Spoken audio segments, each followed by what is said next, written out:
Para eso ponen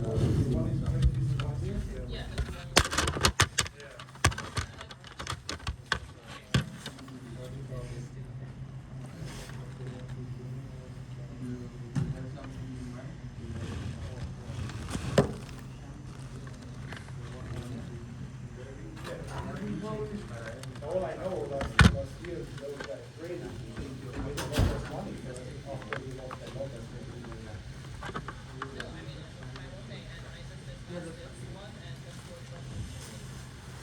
My suggestion for her is that we should buy tomorrow, this one, because this one fifty is almost the lowest in this period. And then we should sell it before February second, which is like before. What you said? Announced is financial report. Oh, no, Seems like February second. Because seems like We took it out first before. to like February second, like so many people will be directly buying it, like directly That's shift sold the out. price It's up. literally like That's why I thought. we put the money on. Try to open our, can you open the other tab, removal finance, I just want to see what I'll show you what I did. Company. No, just removal, Cause I think removal finance. we should like go up What is it? 30% short, 70% off. So, not that, we pretty good. Right here.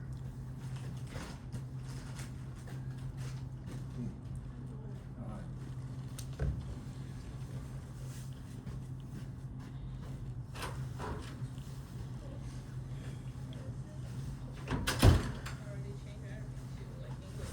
So our market value short is 500. Yes, It's decreasing. But since this is leverage, It is basically decreasing. our short. Yeah, why it would be red, why is it green? Well, something like, to be honest, some And then we're websites, just, like, it is decreasing. 800,000 long. Some is like, it's decreasing. It should be red, you know. But normally I said it's Nothing's green. really killing So us, I was it's just those surprised two, that like, Microsoft and AWS. rate is like red. Okay, so we're buying at 151 tomorrow? Are you? I'm alive. Like, she was saying. Yeah, 300,000? Well, I noticed once it gets down to the. Okay, lower, okay, it's okay, back up. but in our portfolio, It's it's buying 160 600 over. I didn't like. Yeah, it's didn't- word monster. Because we already spent more than like a million. We don't actually need to buy. No, Tram and I are gonna work together, but I don't think it's formal though. I don't think it's formal groups in this class. It's just for homework and stuff. Yeah. So it's only 60, that's only. Last time he mentioned about Basically has it. the last time he mentioned about Yeah, that was just for doing the homework in the, because there's like 5 assignments, and you could do them in groups of up to, he said like 3 to 5 or something like that. Oh, yeah, yeah. Not, because like, I think it will have, probably have values. We need to, like, February second. Is it a lot of work? She thinks it's good news. We doesn't actually care if we use or bad news. What we are reading is that everyone would like buy the stock before its financial report is like posted. That is a trend today. So Goes we up want high that gap before and then goes down. Sure. So but then when do you want to sell? before November, before February. When is it due? We just want that gap. Is that good? Yeah. So that's what I'm saying.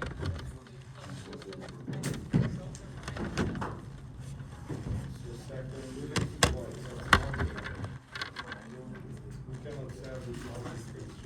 We buy it now, if we buy tomorrow, we have to sell tomorrow. Second is not. In years? You wanna be a good trader? It's only- It's like, How do I handle what? You buy it tomorrow and sell some. I've just never been a person somebody that needed somebody. I would buy my. I've never really wanted to get married. I mean not that friend or friends family like something like that. I didn't get along with my family. I got along with my parents, but the other 3 kids were such assholes that once their parents died, I haven't done nothing with them. I had brothers and sisters that stole from my parents because they knew my parents wouldn't prosecute them or go to the police or anything. They were all drinkers. They all caused all kinds of trouble, So you trust only yourself. for the most part. Yeah, but It's They a are tough. good, they are that's Yeah, but- nothing, it's- You get, I have other organizations too. Like I've been with the fire company for 40 years on and off now. The For whole one is the Fire export, company. the expectation, Yeah. and the green is Now, the. 40 years. Yeah. Oh, yeah, sure. You still have home? Okay, yeah, that's a good idea.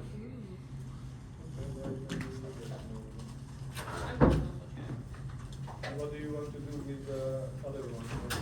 Other one, if it goes up, we should sell it, or like keep it for, feel like 330 or something like that. Just sometimes worry about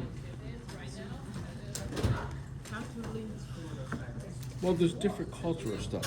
Maybe studying just for part like I mean, I can keep, working, studying, or going, keep it forever. family. What I've always done school too.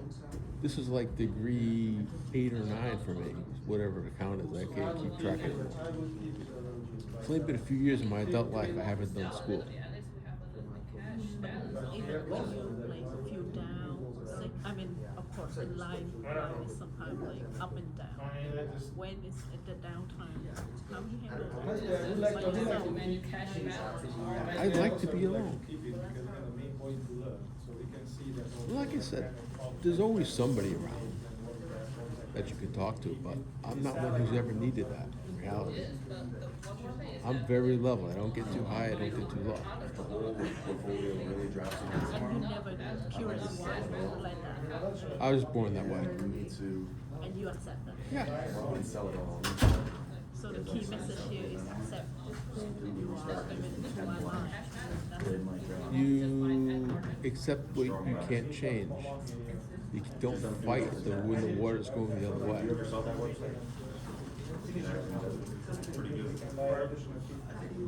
It's a, I mean, it's a second then. Can't really like try to day trade in that sense.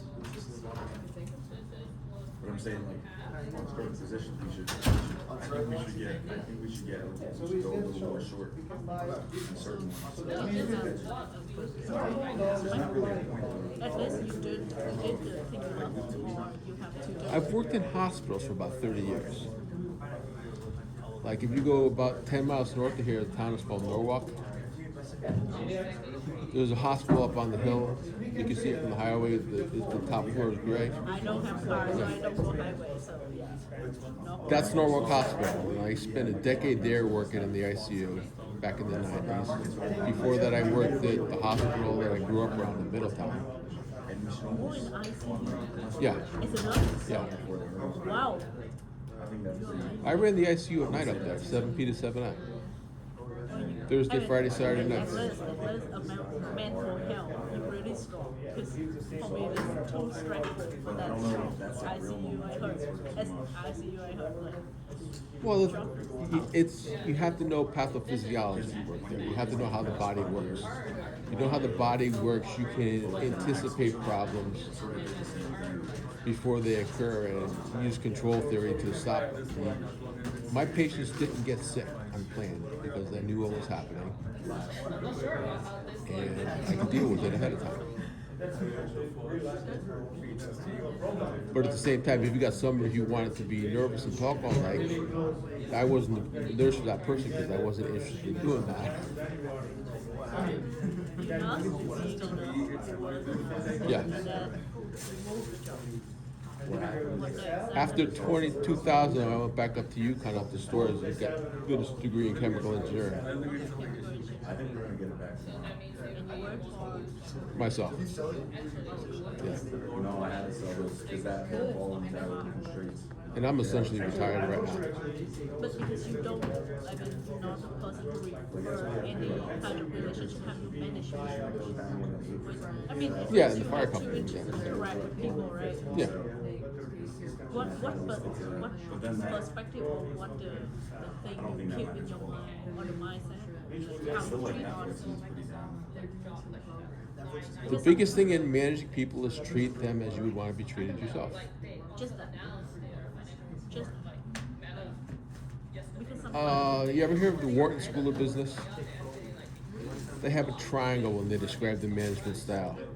As you as the leader, define what your mission is, get the right people there, and train them and let them do their job.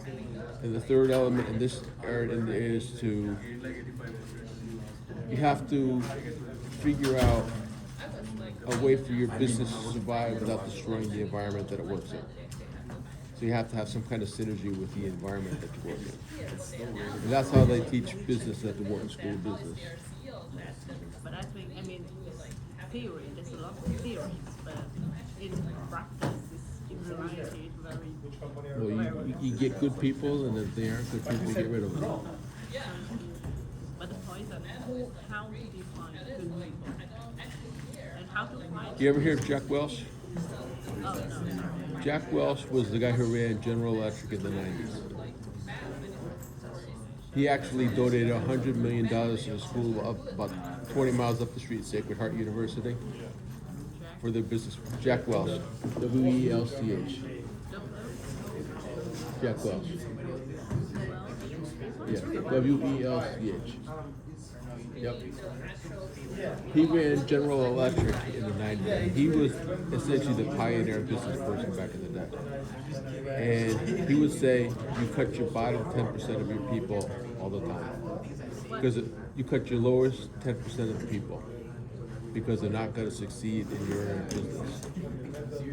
Cut off, Yeah, 10%. yep. You cut off your lower 10%. And that's how you keep fresh people coming in with ideas who will work. That was his theory of management. What do you think about that? At first I just. That's pretty aggressive, but what's your job to go? You want to succeed, or do you want to just be everybody's best friend? You got to put people in a place. It's hard to find the physical. One of my I have to, problems, it's I try usually, to find I don't even buy it like full food, so. That's a double-edged sword. You can't do that because someday you're gonna have to not be their friend. I find friends, I find few friends, but other than that, I I just go struggle over with just ideas. for food When I do it. See, really need, yeah. So, okay, thank you.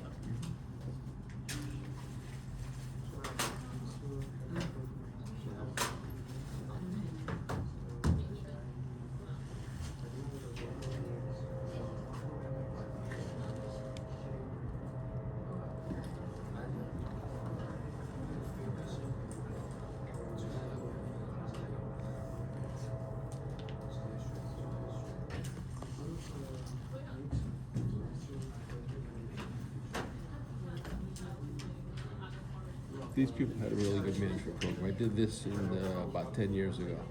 All right, let's start. The government. Okay, so we're continuing with NPVs and mortgages and all that. So today we will do the amortization table, then we will implement it in R. Then we will implement it in R. I remind you that next week we are not going to have a lesson. And instead of that, we're going to have a test on Friday. On one of the Fridays, we're going to have a test. So we have a lecture on Thursday immediately, and on Friday, we're going to have a test. Now, well, I'll tell you which Friday, okay? I think probably the Friday before the break, unless you guys will agree to disagree. On the same time, What do you mean at the same time? 6:30? Yes. Yeah. 3 hours. How was it last semester? For you, it was 1 hour, right? Sorry, I was like trying to do it quick. I know. So you'll do this week. I bet that you'll do it this week, this time as well. So. Okay. Okay, so we talk about NPVs, and we talk about a fixed income instrument, which is the most ubiquitous instrument there is. That on a timeline, right? Are you okay, boss lady? Yeah, I'm good, thank you. Okay, on a timeline, we're going to have a fixed income. We're going to have a fixed coupon that we're going to pay. So the fixed coupon can be either payment in dollars or it can be a percentage of the principal. No. And I'm not recording because I'm going to record once I have a projector. I cannot record like that, okay? So first it will be a board, and then after 15 minutes it's going to be recorded, okay? Thank you very much. All right, so we have CCC here, okay? We have the coupon, and at the end, we're going to have a principal plus a coupon. So I've told you, okay, that in this case, we're going to have the following formula. C divided by y, 1 minus y plus y to the power of n, plus p divided by 1 plus y to the power of n. That's going to be our present value. Okay? And this p is a principal. Okay? Like this. Right? Now, if I have just a coupon without the principal at the end, my formula is going to be, so instead, no principal, I'm going to get that my NPV is going to be C divided by y times 1 minus 1 plus y to the power of n. And if I do not have maturity like in equities, right, then the NPV is going to be C divided by y. And we'll cover, the discount cash flow model, right? So discount cash flow model, when you want to value the equities, you consider them, right? You consider them to be a dividend without maturity. And in this case, when you have a dividend without maturity, okay, when n goes to infinity, this guy will go to 0, and then you are just left with C divided by y. Okay? So that's a formula, right, for discount cash flow analysis. So when you do in your SNFs and whatnot, right, you do the discount cash flow analysis. This is a formula that gives you the theoretical justification behind the fundamental analysis, right? That's how people are doing fundamental analysis. In this case, C, right, will be the earnings. And the P will be the price. And then your yield, your Y, right, is earnings to price ratio. Or price to earning ratio if you're looking at 1 over 1, okay? Yeah, Yes. so in this case, is it the same as the NPV in perpetuity? Yes, exactly, right? Because in equities you don't have this part. Okay? Yes. Good. Now, this formula, right, as I told you last time, is also the mechanism by which the government actually raises debt. I'm not talking about deficits and all this nonsense. We're talking about how does the government raise its debt. So it uses this formula. Why? Because assumes that C equals Y. So you issue a bond where the coupon equals to its yield. You issue a bond where the coupon equals to its yield. Okay? Then, how will the formula look like? The formula will look like this. It's going to be Y divided by Y, right? So the coupon here as a payment is going to be P as a principal times Y.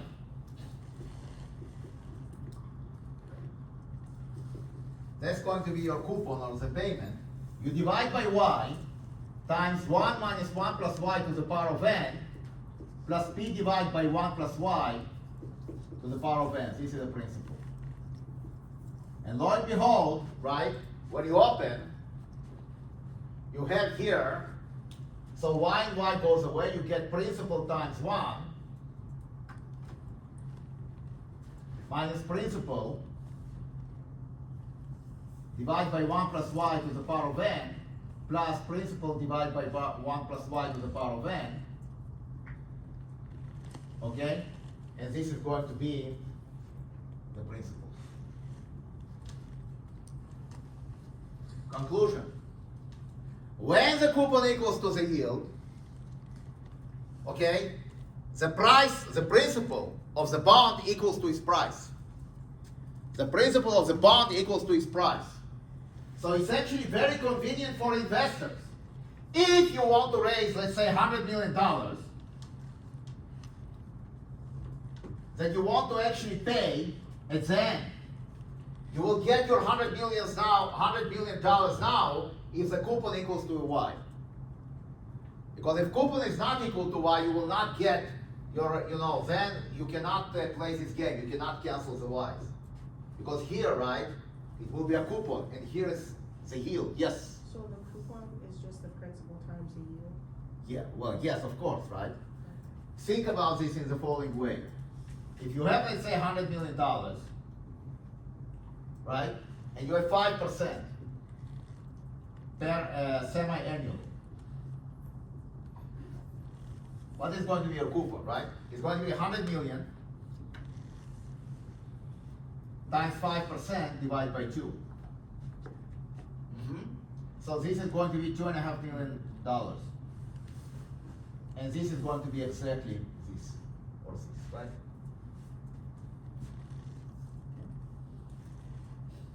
So I should add here principal times.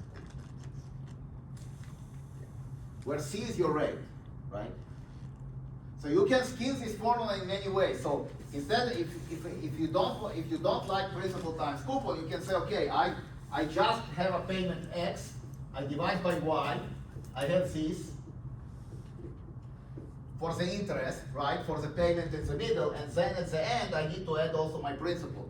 So I can say that this is my principal divided by 1 plus Y to the power of n. The connection between X and this formula, principal times C divided by Y, right, is that X equals to principal times C divided by Y. Like this. And once again, right, it has to be adjusted. So if you have half a year, you want to actually keep track of this. So your coupon, in reality, is not the 5%, but 5% divided by 2, because it's adjusted. Okay?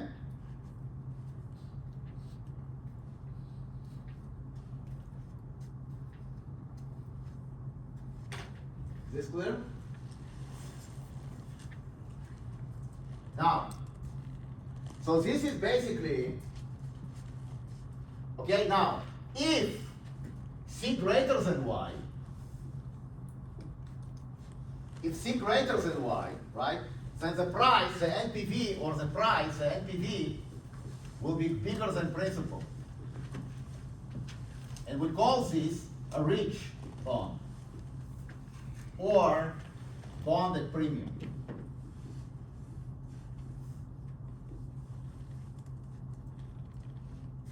And if C is less than Y,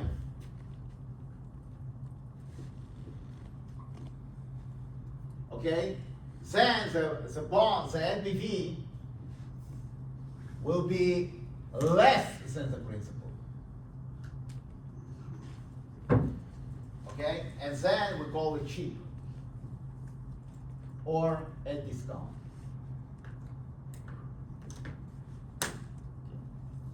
So the way that fixed income securities, government fixed income securities are traded in the United States, you never look on the price. You always look, okay, on the yield. So the bid-ask spread is done through the yields. It's done here. Okay? That's how it works, ladies and gentlemen. And then the two people, right, the traders agree on a price because they know the magic formula. They know this formula. So this formula, right, is a ring of power for fixed income securities. That's how they've been traded. Okay. Questions? Now mortgages, right? How do you determine the price of mortgage?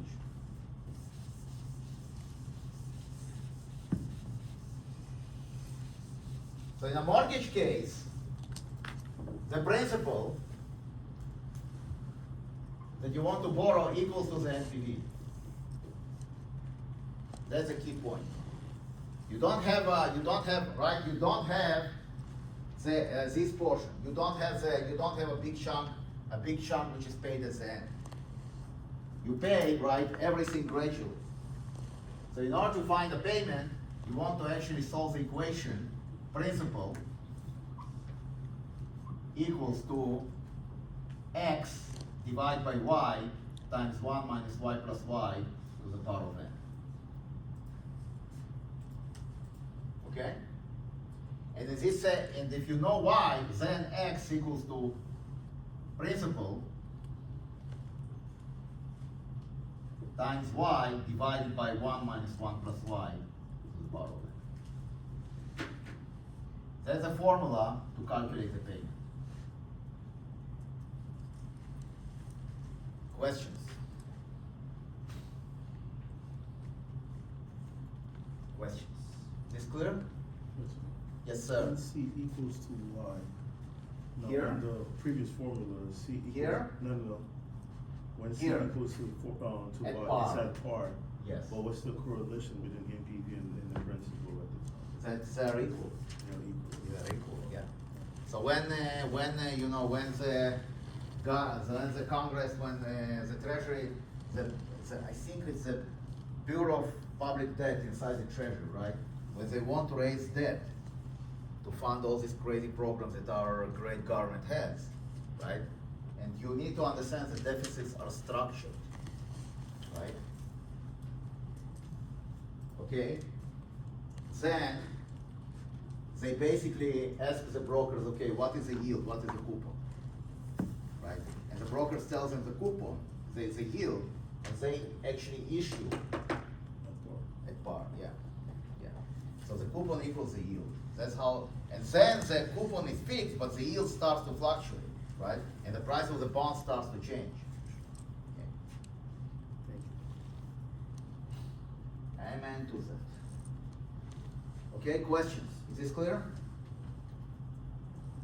Now, what I want to do now I'm going to record. Relax. Because you're obsessed with my recording. It's not enough for you to see me, during the lecture, you also want to see me during the week. It's like, But okay, I'm going to record. I will have to, I mean, you're paying the money, so yours as a client is always right. Okay? So, what I want to do, I want to go through the exercise, right, of creating an amortization table before we jump to fixed income management, duration, complexity, and partials. Okay? There isn't, okay? So, now I'm going to bring this monster down, and we're going to record it. So let's bring this down. Chapter 1.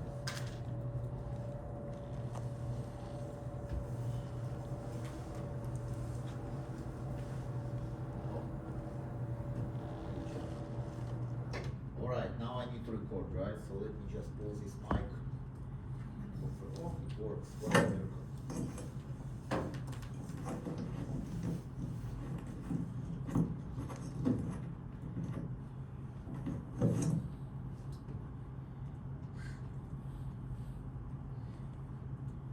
Okay, let's see. Opa.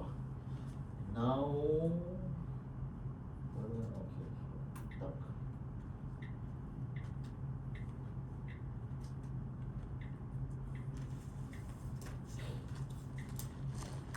So we will do it in two steps. First, we will do it in Excel.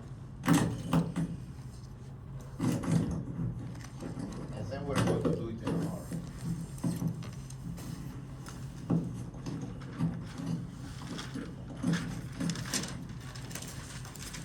Oh, it's very cumbersome. Can I do it in a way that it won't fall? Let me try and do it in a way that it won't fall. Usually my wife does it for me, but my wife is not here, so and I cannot ask anybody here to do it because then you'll accuse me of some crazy stuff. Okay. So let's do it first in Excel, right? Then we do it in R. and then we do it mortgage calculator, so you will see the full-blown monthly, okay? And then you'll get your first project.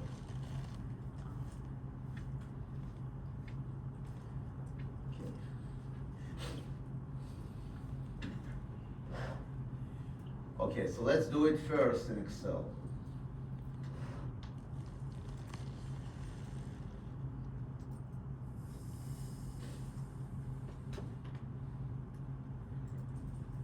Okay, so let's assume,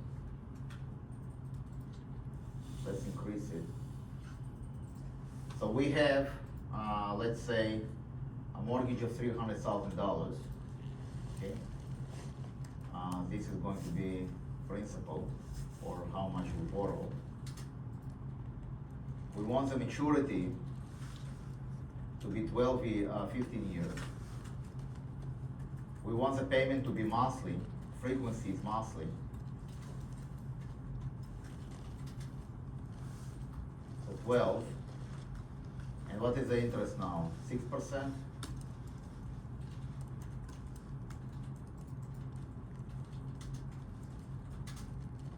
Let's say 6%.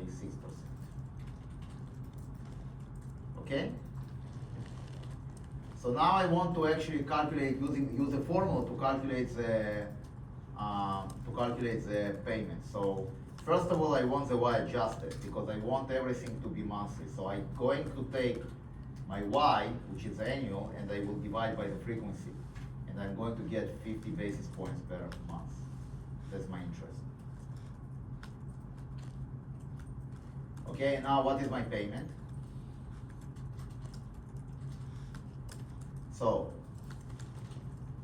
it's going to be my principal multiplied by my adjusted yield, right? And then I divide by 1 minus 1 divided by 1 plus my adjusted yield, right? To what power? To the power of my payments. 15 times 12. And then I close and do this. Okay, so my monthly payment will be for a mortgage, right? With 15 years and the maturity of 12 will be 25.31. Just to give you a feeling by how much it actually increases, if you go to a 15-year mortgage, if you put 30 here, right, it's almost like $600 less. Okay, that's why most of the people are actually opting for for a 30-year mortgage, because here the payment is actually very prohibitive. Okay. What I want to do now, I want to create an amortization table. So the first thing I want to do are how many payment periods I have. So I have, right, 15 times 12. Yes. 180? Exactly. Very good. So we will put periods here, 180. And we will do it the primitive way, right? We will drag it down the primitive way, like this.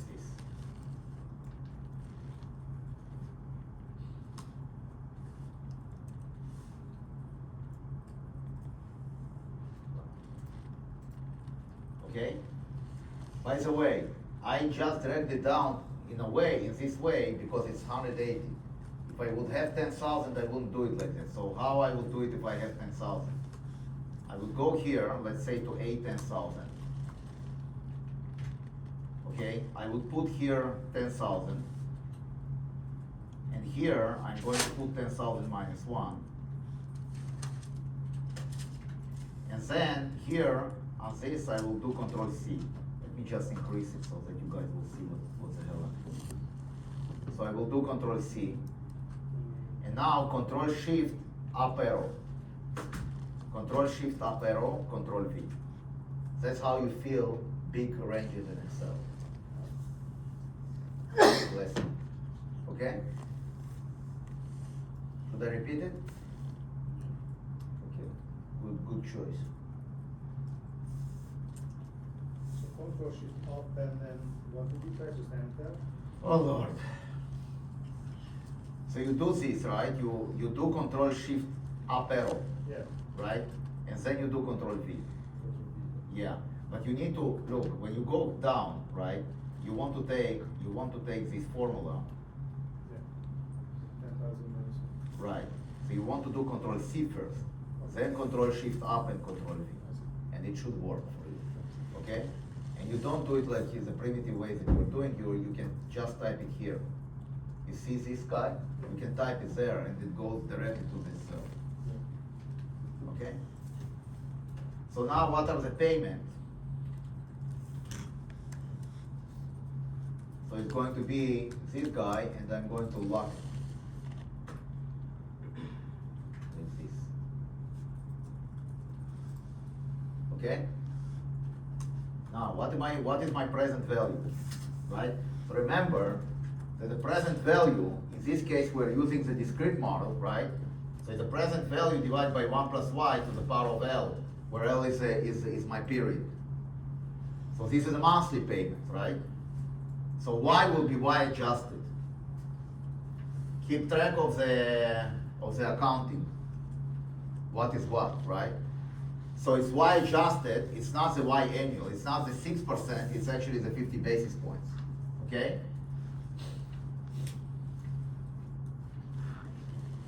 So, watch. This divide by 1 plus this, and you want to lock it, okay? And you want to take it to the power of your period. And when you do glink, what do you expect the sum to be? 300,000. Okay. So how do you think about this present value column? You can think about this in the following way. You can think about this in the following way. Okay? Suppose you just want to get one payment. Let's assume that the guy that I'm paying my mortgage, right? I'm paying $25.31 every month. But you want just to get one payment from him. You want to get the 7th payment. Why? I don't know why. It's not my problem. And then you come to the bank and says, okay, instead of taking the coupon, the $25.31, sending it to the government, please send it to us, to me or to whoever. How much you will charge for that, right? And you will say that you are going to charge $24.44.71. Now, when you trade mortgages, right, what changes is the yield, but the coupon is fixed, so the mortgage gets reevaluated, right? So, if, for example, instead of the yield of being 6%, now the yield suddenly drops to 5%. Watch the magic. Okay? You can see now what will be the price of the mortgage. Oops, it's still, because it's actually,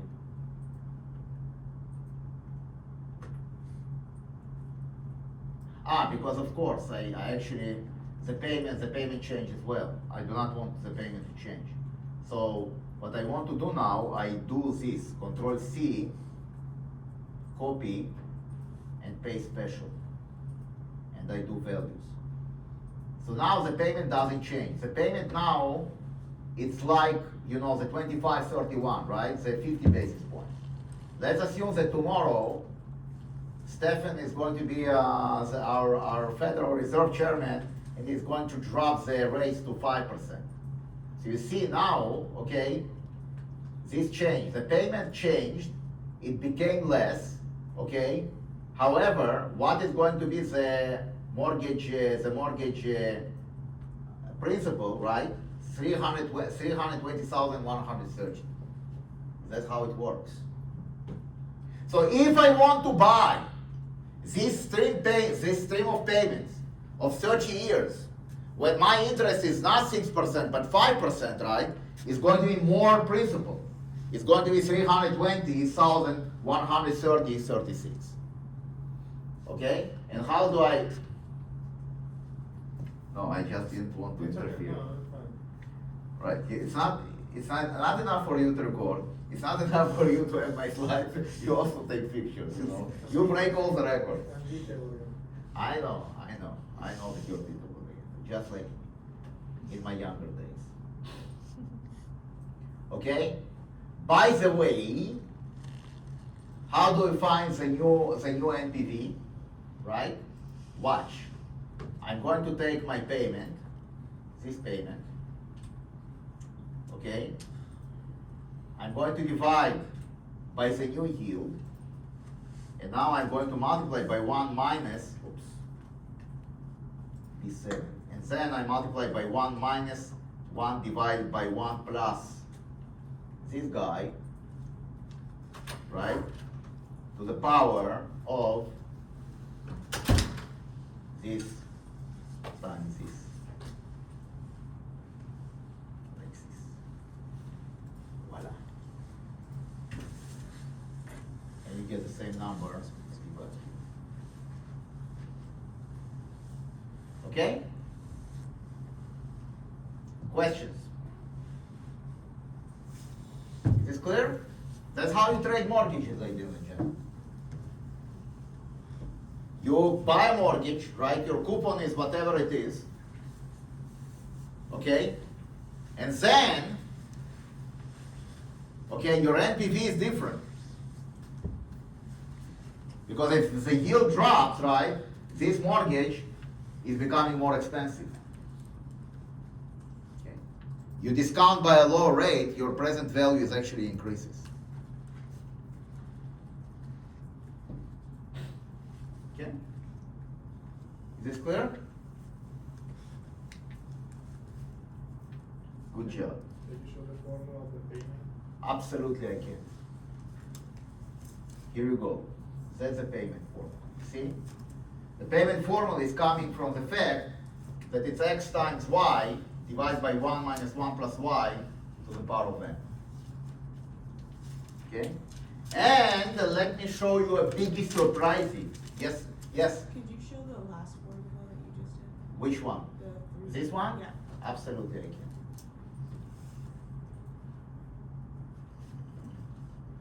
I'm teaching my undergrads and they're shell shocked by my knowledge of Excel.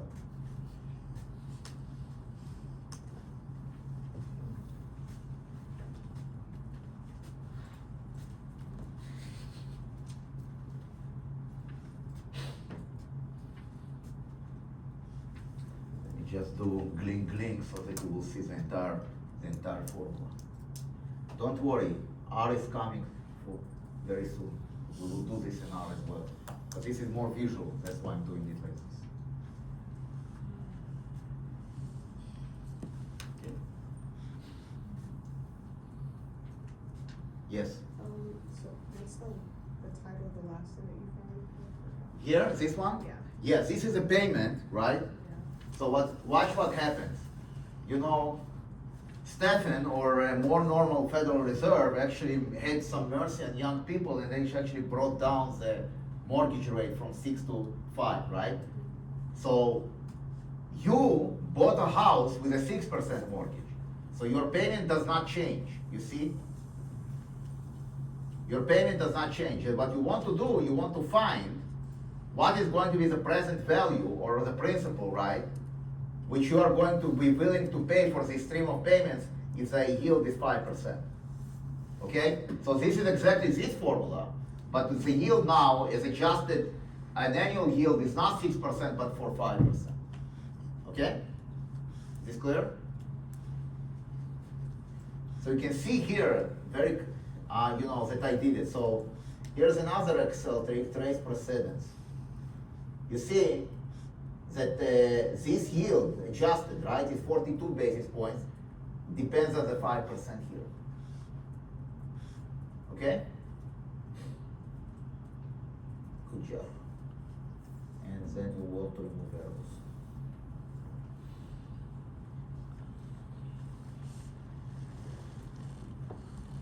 So if you go back to 6,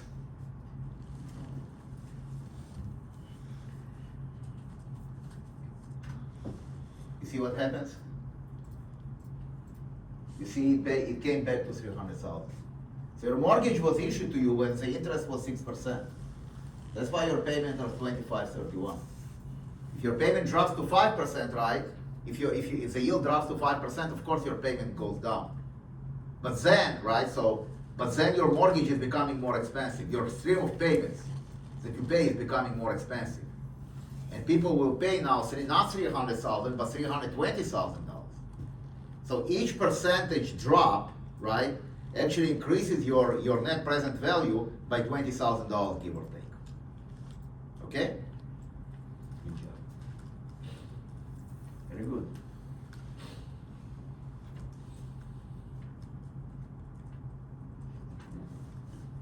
I have a colleague, right, and he's doing these spreadsheets. You know, he comes, spreadsheets are beautifully prepared. They're beautiful. It's like a work of art. It's like some Gauguin, you know, doing Excel stuff. But the problem is, I don't know if you guys actually get anything from that, because it's a lot of colors and there is no idea what's going on there. Okay, so now what we want to do, we want to create an amortization table. i.e., we want to calculate how much interest and how much principal we pay every payment. How do we do that? Okay, so we want to add another amount outstanding column.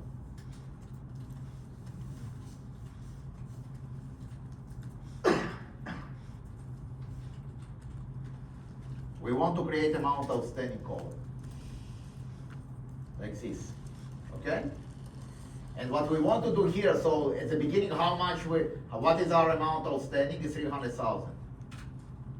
How much principal, how much interest we're going to get on the first payment? Anybody can tell me. How much interest we're going to get on the first payment? Anybody? What? $13?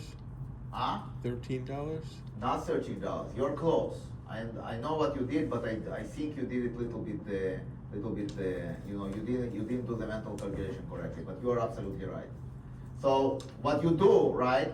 You have the amount outstanding. You have the yield. That's your principal. That's your monthly principal, and that's how you calculate it. You take this guy, and you want to multiply by this guy. And because this guy is fixed, you want to fix it. Lock it with F4. So it's not $13, but it's $1,500. So, right? But you can see how I did it. I take my interest, basically the amount outstanding times the interest here, the monthly interest. That's the interest that you are paying per month. Now, what is my principal paid?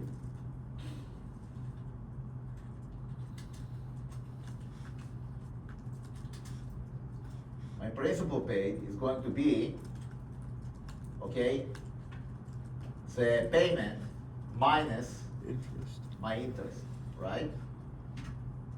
How much amount outstanding I'm going to have after 2 months? Okay, it's going to be my amount outstanding minus my principal paid, like this. How much interest I'm going to have? This is my interest. How much principal I'm going to have? This, right? So on the second payment, my interest is $1,494, and my principal paid is $1,036.73. And now I'm going to do blink blink.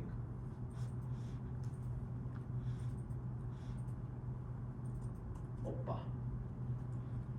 Okay? So now you have the famous graph that you take those two guys, you do insert, and I think you do, not this chart, but this guy, yeah.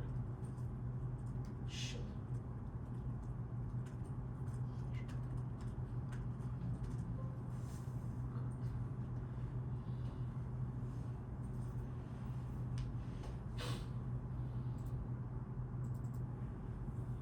Yeah, this piece of shit is going to sell.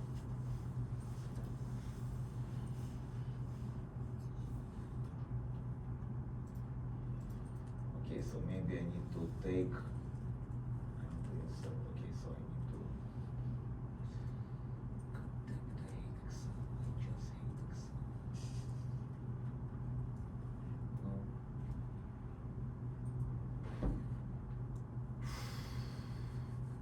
Let me just see if I can actually take this.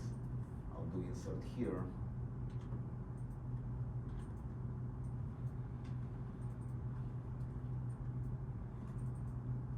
And if I put payment here, what happens if I'll take these guys and do insert? Oh,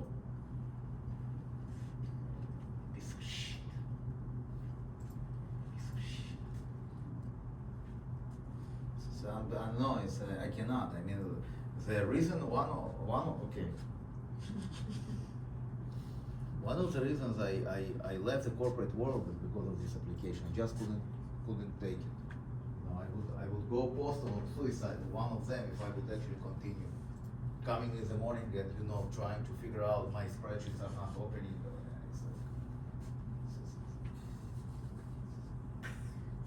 Shoot myself. I just couldn't handle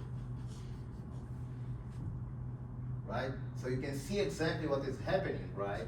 So at the beginning you start with high interest, and then as time goes by, every payment has little bit less interest and more principal. Okay? So that at the end, almost all payment is principal and very low is interest. So if I look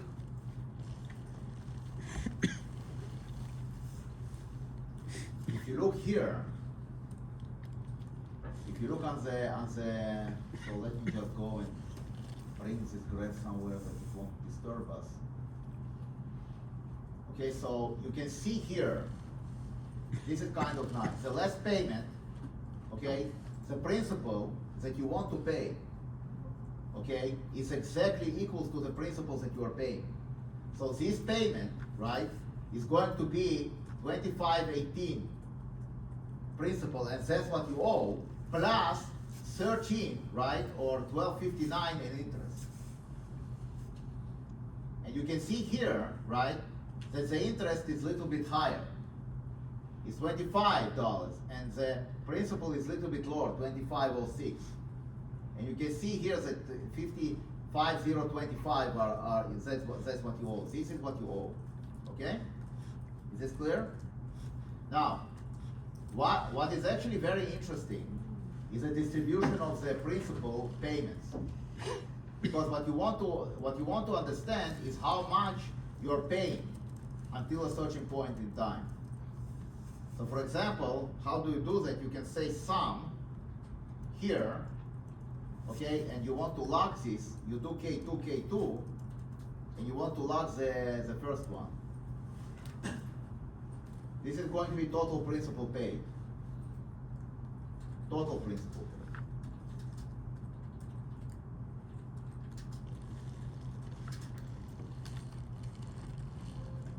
Like this. And you can see that after 5 years, for example, after 5 years, so 5 years is 60, right? You pay more or less, you don't pay third of the mortgage, right? You pay a little bit less. You pay $70,000 out of 300,000, so it's around 25%. If it was a third, right, you would pay 100,000. So after 5 years, right, you pay more or less you pay 20%, something like that. Okay? And after 3 years, let's say, how much you're going to pay.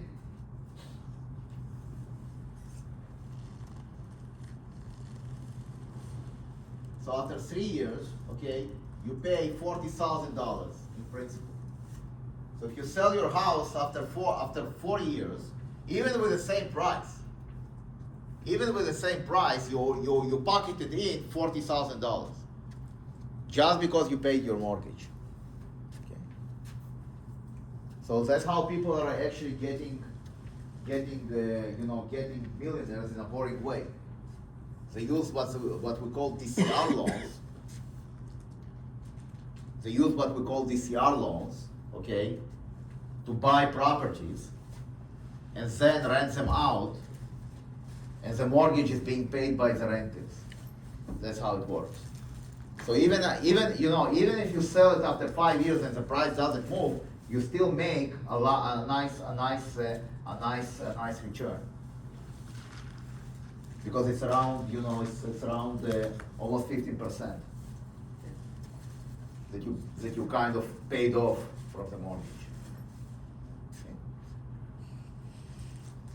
And remember that if we are in a mortgage situation, you always give some down. So your initial investment is not $300,000. It's whatever you actually give down. Okay, that's why people actually, people like, retail investors like real estate. I mean, there is another, on paper, it actually looks like a great, looks like a great investment. Perhaps maybe the best one that is actually exists, because in some sense, if you rent, right, you guarantee the return. Okay. Questions? Questions?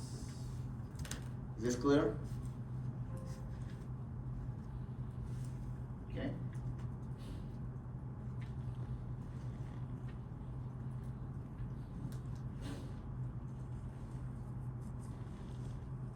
Now, how do we actually implement it in R?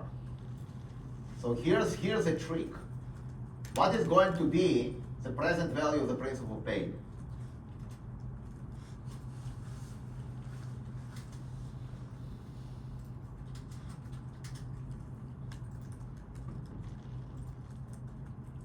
You take your present value of the principal, so you take your principal paid and you divide by 1 plus your yield, and you want to lock your yield, times the period.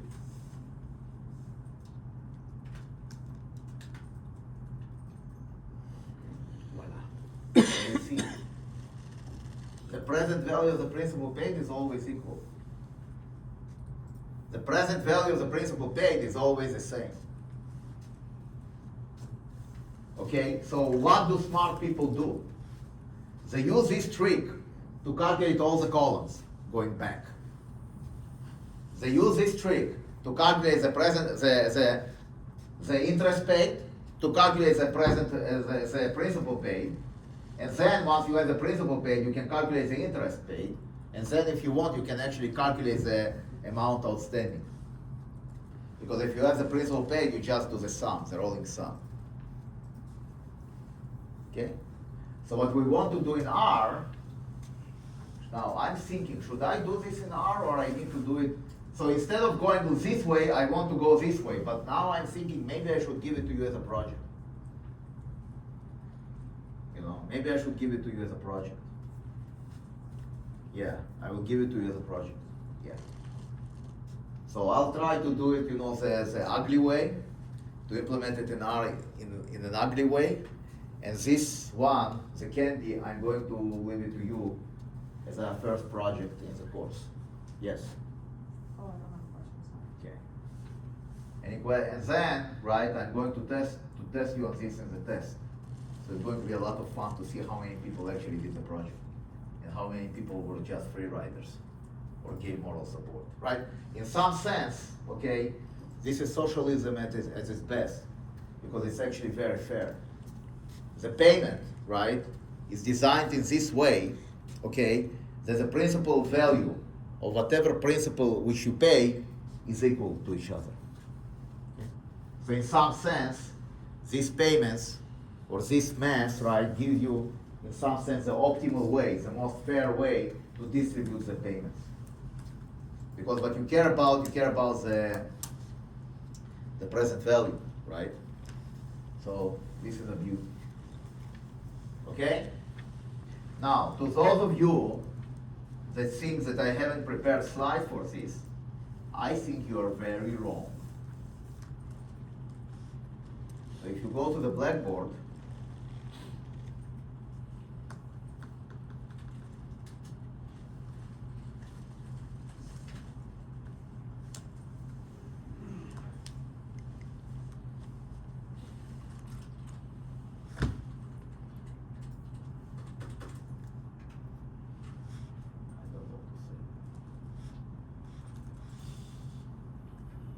go to my course.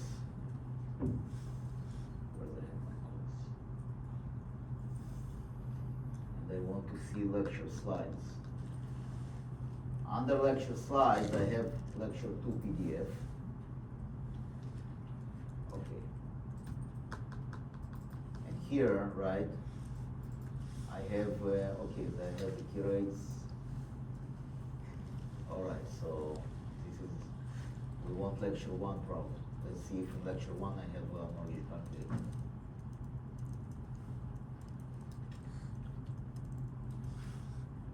Here, these are the mortgages.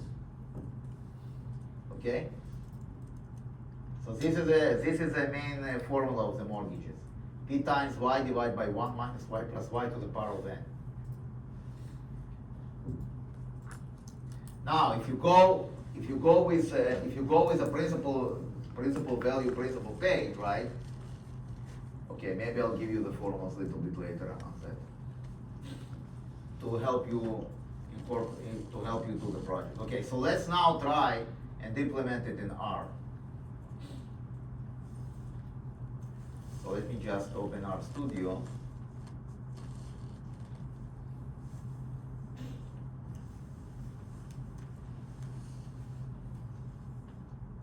Good job. Okay, so let's implement it in R, and I already see that I have something here. But okay, let's see if I have the view my beautiful file.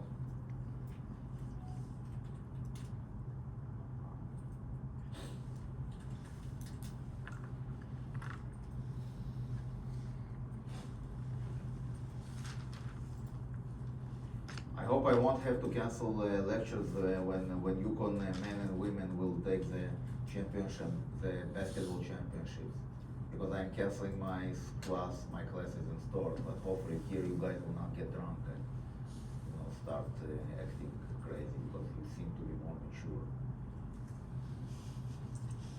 It's a big, you have to go. Have you been in a game in stores? Haven't. You should go. It's a treat. Yeah, it's one-time experience, and there are some people here, and they will advise you that this is something that you need to do. You need to try. You need to go there and actually to do it one time. Let's see. Do I have course content? Course stuff. I mean, do you guys want a break? We just started. Okay, basic mortgage calculator. Let me just show it to you.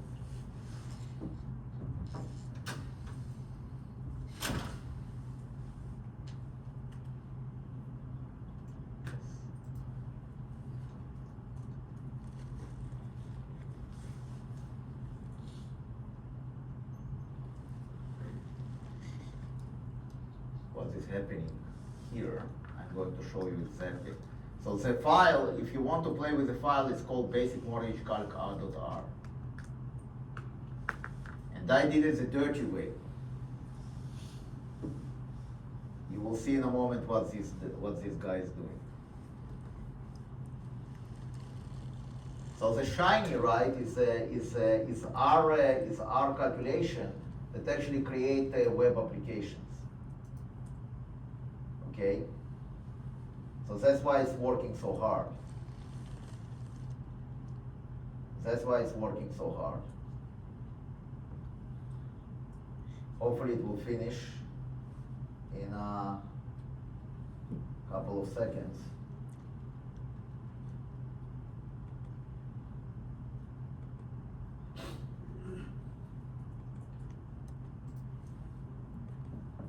Opa.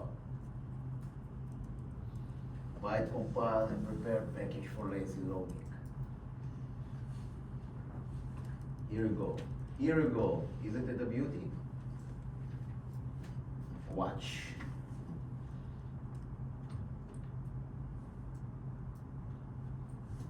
So, it's 30-year fixed, housing price, let's say 15-year, right?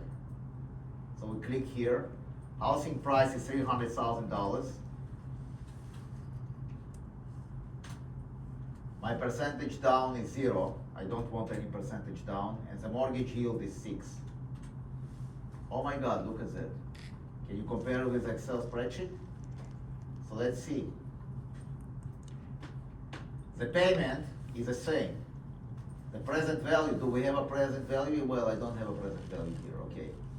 But you can see the principal value paid, 1026.44. It's exactly like what I see here. So what did I do here? I reproduced, right, the mortgage calculated in R. And these are a primitive graph that I drew, right? So there's the interest, there's the payment. Now, if you actually, now the advantage that you can actually change it. Let's say you want a 30-year. Oh my God, look at that, right? So now the payment actually changed to 2298.65, whatever. The mortgage payment, this is the mortgage payment. This one, right, I did it for my own purposes, because if you want to invest in real estate, you need also the real estate tax. So this total payment is a mortgage plus the real estate tax, okay? And here you can actually manipulate the percentage down, so you can actually say, okay, my percentage down is going to be 0.2, let's say, and you can see that the payment is changing, okay? So, why is it good? Because it can be open in a browser. Voila.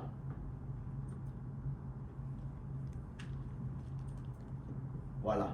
You can actually change it here, and this is a web page. Okay? So you can download it, feel free to download, open it in RStudio, and then when you run, now here, you can do something nice. So you see this publish? Click on it. Publish it. Yes. Voila. This will actually publish this on the web. It will create a link.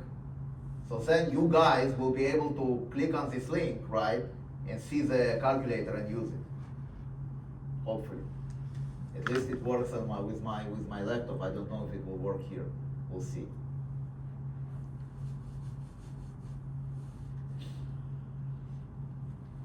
To create applications in R, right? When you do file and you do new project, okay. Let's give R some chance to complete the task.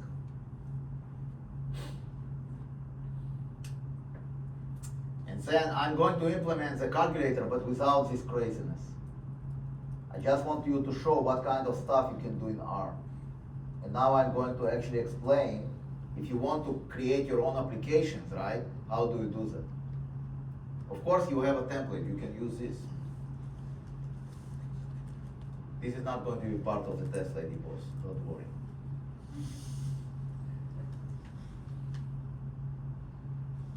The chart you showed earlier, that's practically the amortization schedule. Yes, exactly.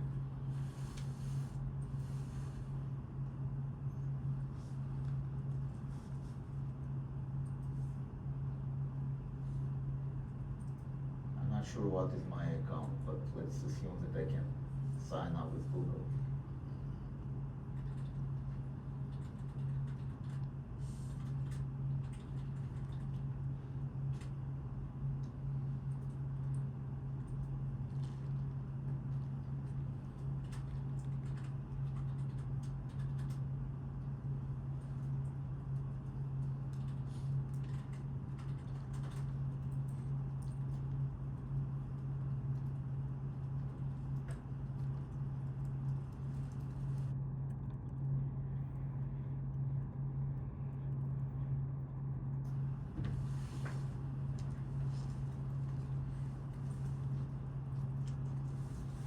Let me see if I can actually do it using my Google Authenticator, if I can find it.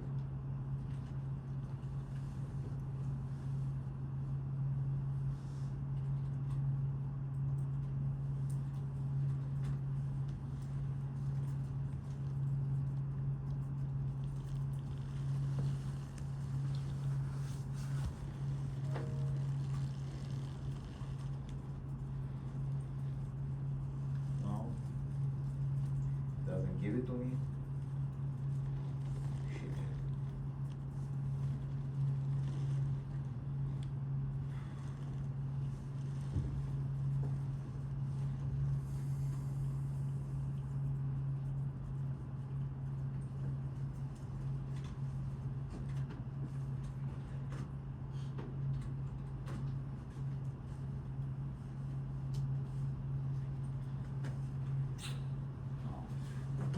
reason it doesn't give it to me.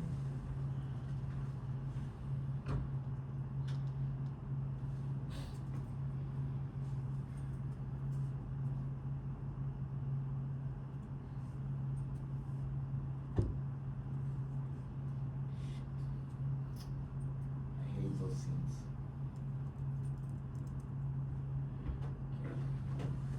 So maybe I can do it using Apple. Let's see.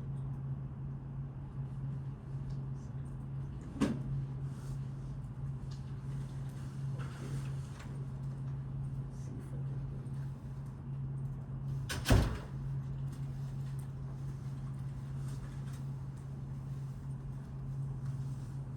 No. Oh, maybe with Apple.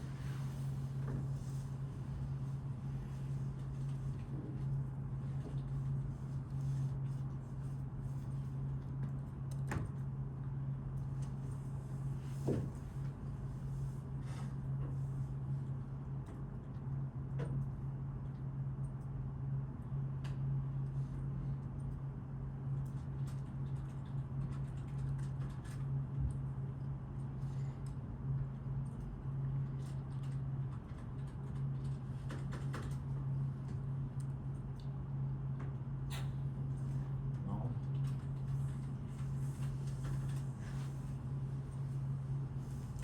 Okay. So I can't look in, but okay, I see. Try to do it. Try, just for fun of it. Try to take this guy and try to.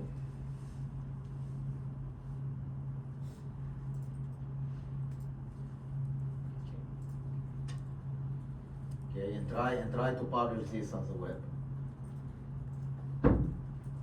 I can do it from my laptop, so maybe I'll bring it next time and I'm going to do it with my laptop.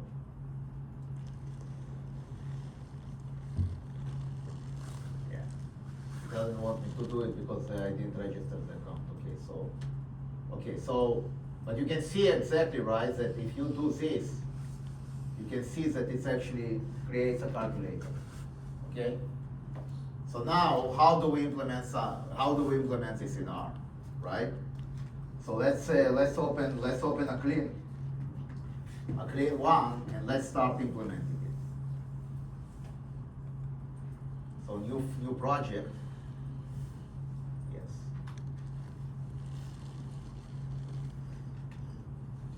And we want a new directory, and we want a new project. And let's say directory name UUU, and then you want to create project. Okay. So the first thing you want to do is new file, R script, right?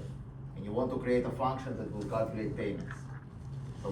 So let's say the function will be called mortgage payment. Okay, it's going to be a function. And the parameters will be the principal, the yield, the maturity, and the frequency. Okay? And this one will calculate the payments.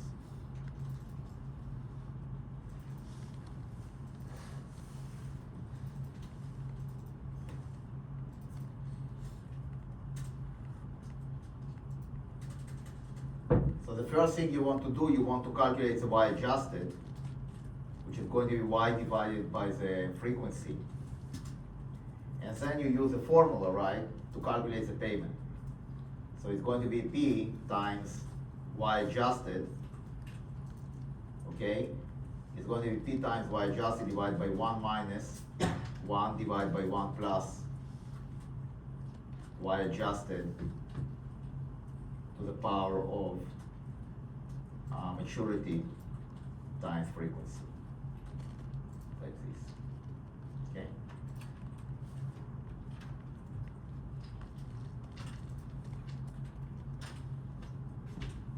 And now you can run the function.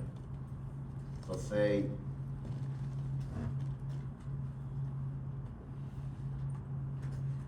you run the function. So you say, for example, result mortgage payment and now you will say 300,000, that's your principal. Then, the frequency is going to be 12, sorry, the yield is going to be 5%, maturity is going to be 15, and the frequency is going to be 12. And when you run res, so you want source, let's say if you run res, let's say ER, whatever, right? Times frequency.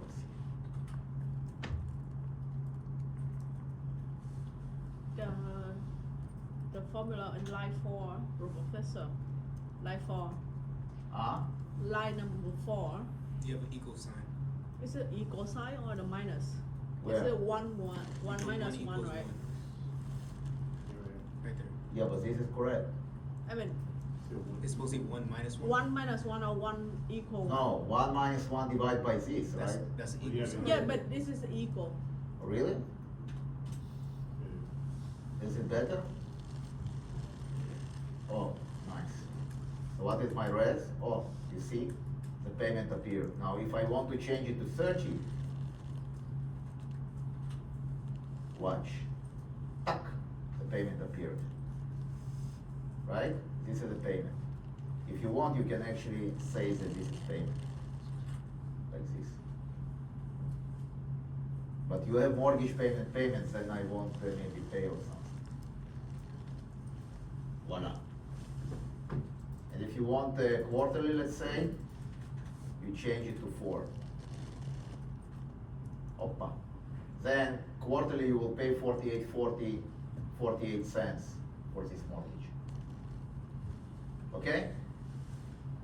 So you found the payment. Now you want to create the amortization table. So let's start from the easy part. The easy part is to create the payment and the present value, right? So how do you create the payment and the present value? So you have rep, pay, and how many times, so let's say that you have here maturity 30, and the frequency, let's say 4, and you want then to replace this with a variable maturity, and this with a variable frequency. Now it doesn't need to be, right, those variables. I can say that this is Yaakov, and I can write this is Yaakov and the frequency is FR, and I can replace maturity with Yaakov, like this, and it will still work.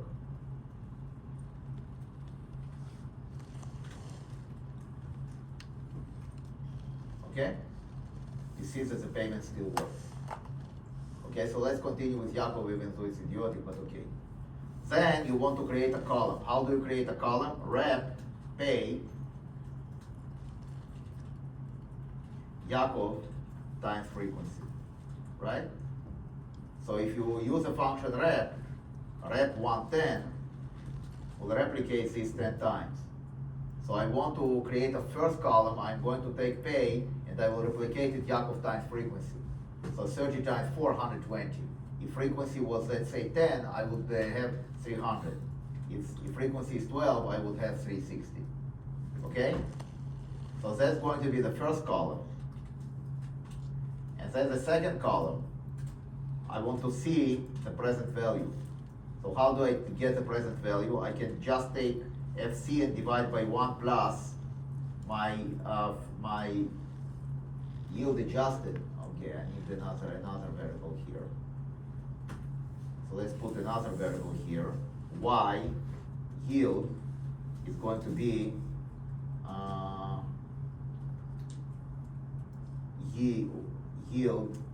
yield is going to be, let's say, what, 5%? And then yield adjusted will be yield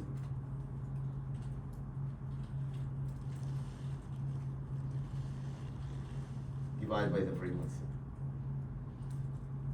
Okay, and here I'm going to replace it with the yield. Like this. So now I'm going to take yield adjusted and I'm going to multiply by 1, 2, maturity time Yakov times frequency. And I want to put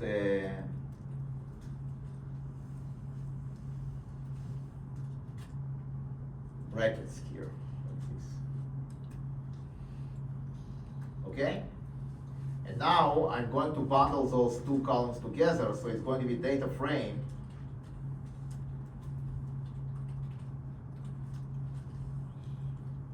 FCSC, like this. And I'm going to put it into result like this. Sorry. Okay?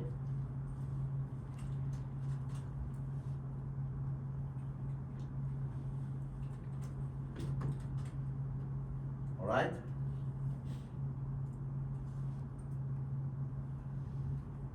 What the fuck is object yield? What is yield? Yield adjusted would be, oh, here. Okay, good job. Oh, now if you look on res, watch. Voila.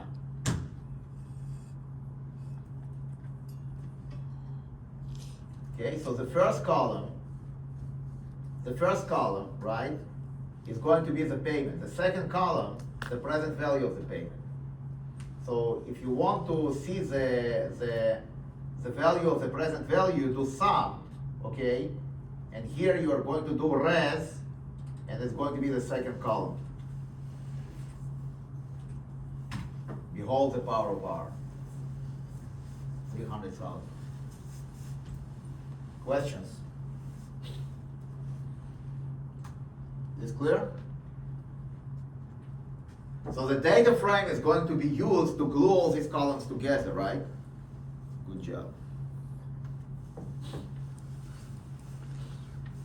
Okay? Is this clear?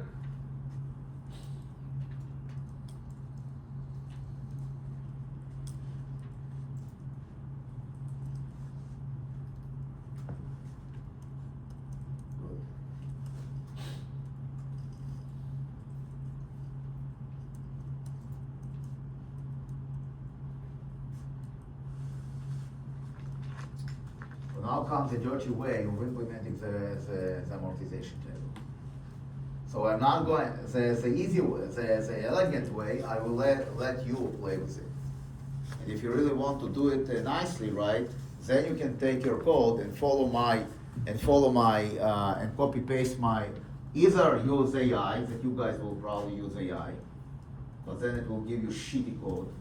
Or you can use my kind of example and try to do it yourself without AI, without Claude. Because Claude will give you a shitty code. And you know. They claim that code is coming after developers. I don't really believe it, but you know, I'm biased. Okay? So how do we implement it? We have to have a loop. Unfortunately, we have to have a loop. So we're going to, loop, remember from first semester, I see I kind of, some people actually bailed out, right? I don't think the administration will like it that much. They were empty yesterday. Ah, I know. They were, they just give me, check the class. Yeah, and they had enough. You know. I know, but the administration doesn't like it.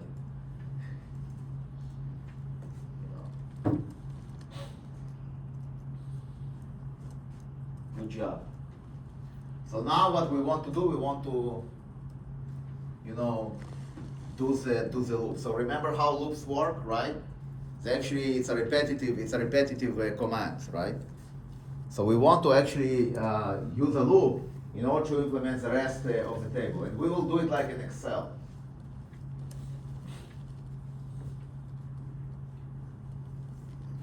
So we will do something like that.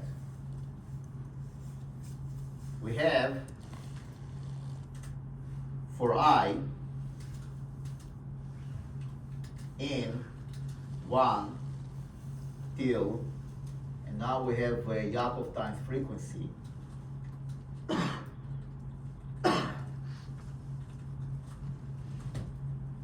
We have the following.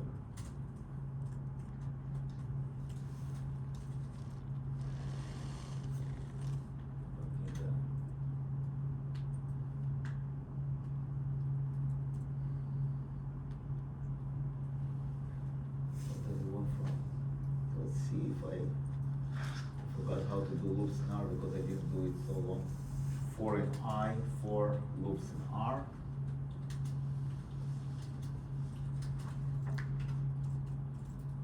Here, R for loop. For X and blah blah blah blah. Okay, got it. So I was right. Ah, I forgot one bracket. Okay, that's legit. Good job. Oh, nice job. Okay, so let's see. So we start with my amount outstanding. So my amount outstanding is actually 300,000. So maybe I'll say amount of AO, which is going to be amount outstanding, which is going to be the 300,000.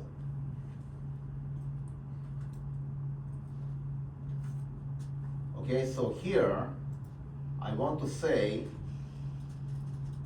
that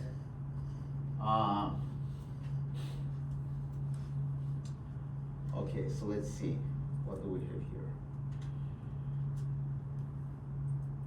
We want to have interest, right, is going to be equal, so interest I is going to be equal amount outstanding, so I need another one here. Amount AO times yield adjusted.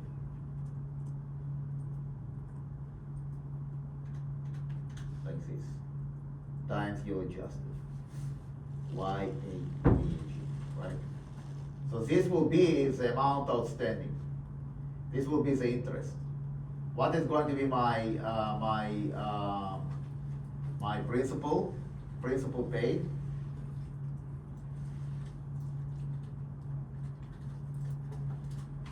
My principal paid is going to be my payment, which we say is going to be paid, and we will subtract interest I.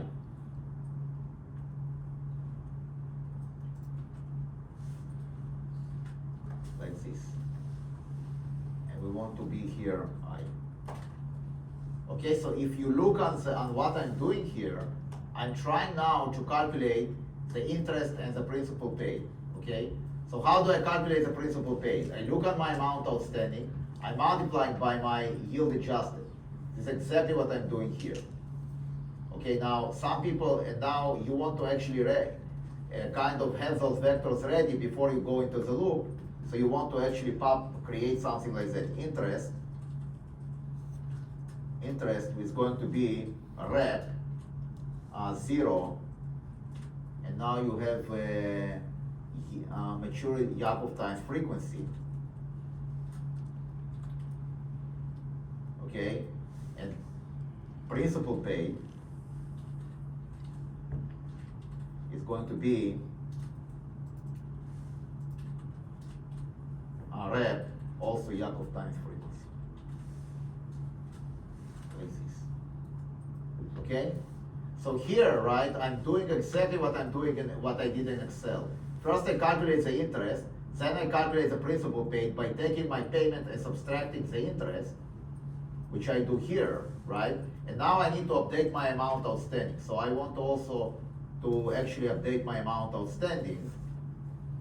So let's say that my AOI is going to be so here I will say AOI like this. My AOI is going to be the next one. The next one is going to be I plus 1. It is going to be AOI minus principal paid I. ugly way to do it. Okay? Is this clear? Hopefully it works. And I want also I want to create another amount outstanding, so I will create another amount outstanding red. It's going to be 0, Yakov time frequency. And I will update my amount outstanding 1, to be my principal, my Yakov. Not Yakov, but 300,000.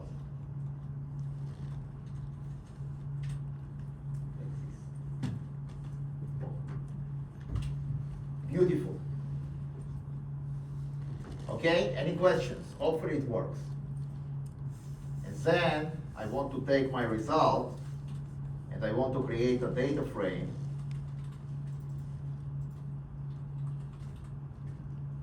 from, I want to have FC, SC, then I want to have AO, then I want to have interest and principal.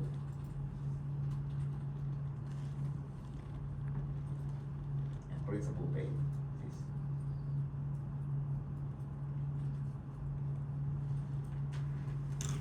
How about that? You see what I'm doing here? So I'm creating a loop, right? And here I'm updating my next one, and then it goes over and over and over again. Okay?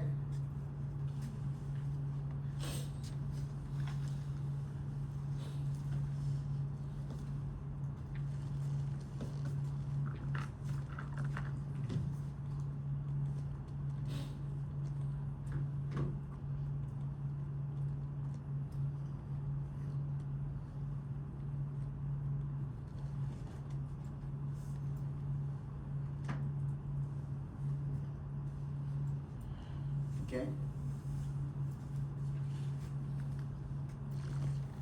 Should work. Let's see if it works. Yes? Well, so also, like, if you do not index the loop, will the code run? No, you have to index the loop, right? Because you want to update the I, right? You want to update the I every time. So you have to actually adjust, right? Look what I'm doing in Excel.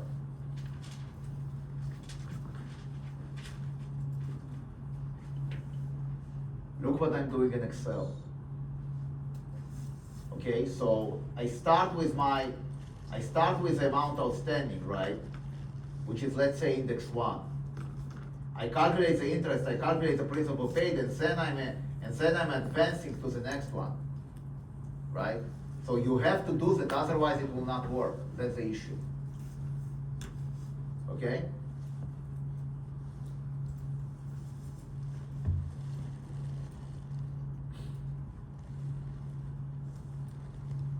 And here you want to put,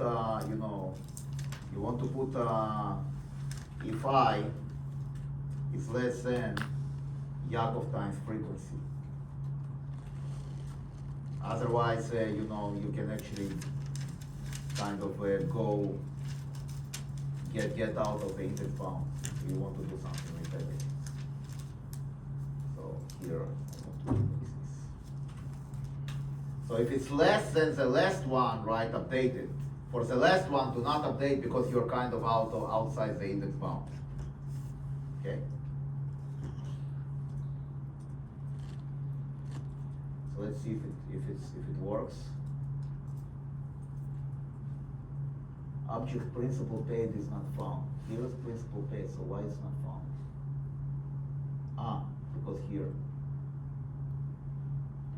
So I want to take this and do copy paste. Like this. And like this. Good job. And like this. Good. Oh, it did something. Let's see what it did.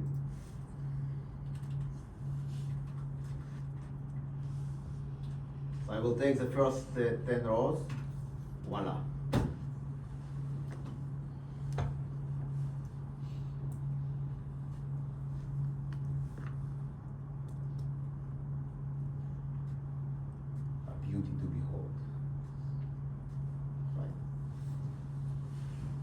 you compare it with Excel, and this was 30? Yeah, it was 30. Excel was 15, right? So we have to actually make it 15 here, like this. And let's see.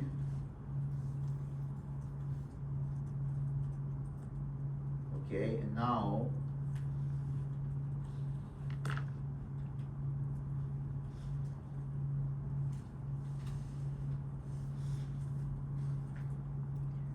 I want to go here, right? And I want to do res 110, comma, and I want to update to compare it with Excel. So the first one is 1250, right? So the payment is 2/372. Let's see. Here it was 6% and it's 5%. So I want to adjust it to 6% once again. And now, so the first payment is 25/31/57, which is exactly this. The present value is exactly this. The amount outstanding is $300,000, and then the interest is $1,500, and this is $131. Okay, so it's identical.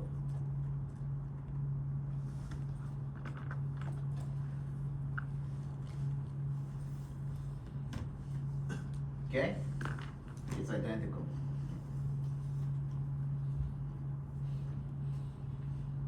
Questions? Is this clear? Right, so this is the ugly way to do it. In the projects that you are going to get, okay, you will do it the other way. You'll do it the clean way. Under my I gave instructions exactly how to do it. You will avoid all these loops. It's going to be a piece of art. That's what elegance means. That's why elegance counts, you know. I mean, you can do it the ugly way like I did here using loops, and you can do it the clean way using the principal value paid. Okay. Yes? Questions? So I don't know if we actually deployed loops before. But now you can do it, right? So you understand how it works. It's basically going, right, and it updates it line by line. So first it does it for 1 to Yaakov. So the first one, right, it's interest 1, AO times Y adjusted, yada, yada, yada, and then it updates because Yaakov is I is 1 is less than 360, right? Yaakov times frequency, it updates our amount outstanding 2. It says that the amount outstanding 2 equals to the amount outstanding 1, which is 300,000 minus the principal paid, which I calculated. So it's exactly what is happening in Excel. But in Excel you do it the usual idiotic gling, and here, right, you can write it like this. Now, what is the power of this? Let's say that you want to actually calculate not 15-year mortgages, but 20-year mortgages. So in Excel you have to recreate the spreadsheet, right? Here, all you need to do is just to change one line. And it will give you, and then if you do res, right, 1 to 10, comma, it is going to give you the 20-year payments, right? So this is the 20-year payment. So this is the 20-year payment. Okay, this is the present value of the 20-year payment. So you see that the 20-year payment is 2149,293. So it's a little bit more than what we had before. Okay, the present value is this. The amount outstanding, the interest is the same, but the principal paid is 649,232. So you create this amortization table, right? Just like that. Tack, tack, tack, tack, tack, tack, tack. You can put all this into a function, and you can call a function, right? So you can take this code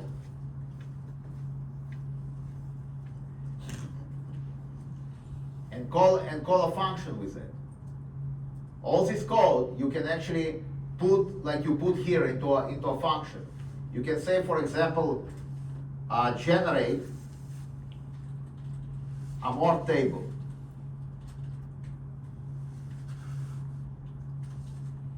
with the same parameters as before, function, P, Y, maturity, and frequency, like this. Okay, and now you put all this into a function. You just need to change the variables a little bit, right? So you want to put it into a function like this. So Yaakov is going to go away because you have the maturity. Frequency is going to go away because you already have the frequency. The yield goes away, and you start with this yield adjusted, like this, right? This is your first one.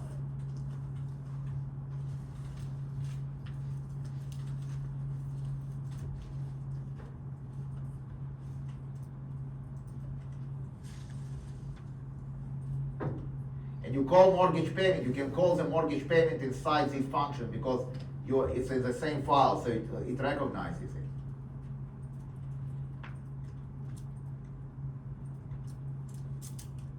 And now here, right, you can basically say this, and you can say return red.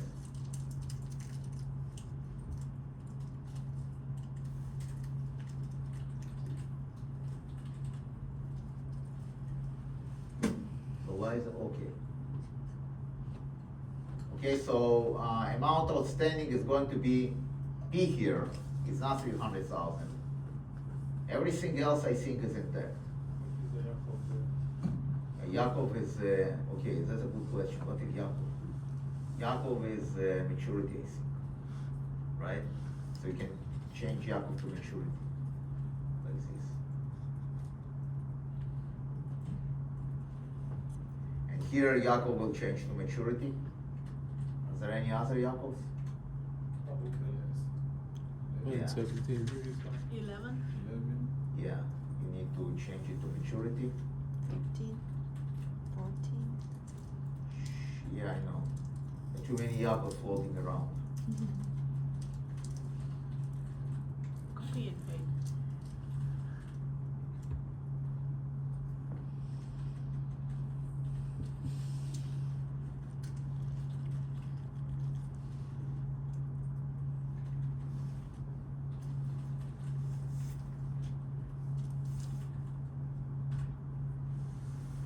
I think this is the last Yaakov. No, there are more Yaakovs.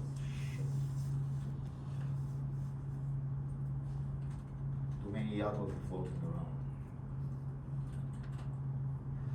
That's it? I don't think there are many more Yaakovs. Are there? Tak. Good job. So now we can run this function. And let's see what it will give us. So generate amortization table. I have, I don't want mortgage payment principal, I want it with P. You guys are sleepy because you didn't catch it. And I think, okay. So let's say 300,000. Then yield is 5%. Then we have, no, yield is 6%. And then we have, what else do we have here? Let's see. Maturity. Maturity we want 15, and frequency we want 12. Voila.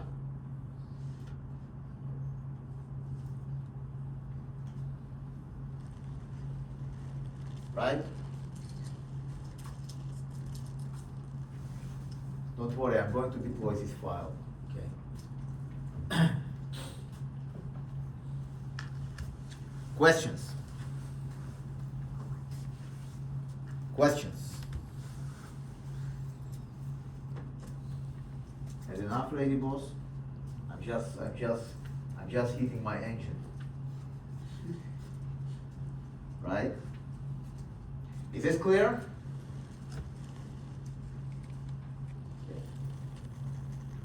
So if you go to the basic mortgage calculator,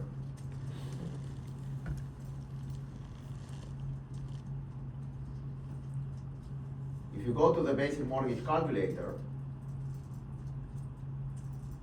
and it's in I hope it's there. Let's see.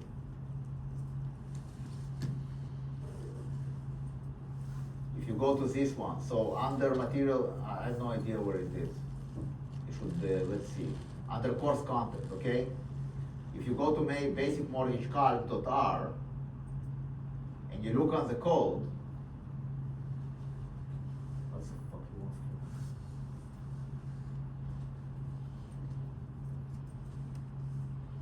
Yeah, if you look on the code, right, you will see exactly.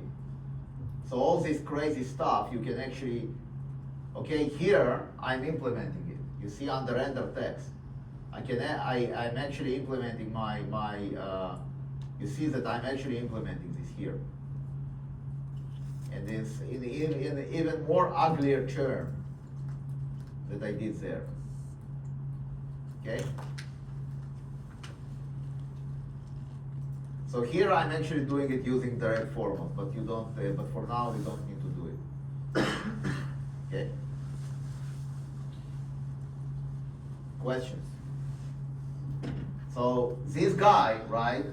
You can actually, when in your project, when you are going to do that, you can actually use this as a template.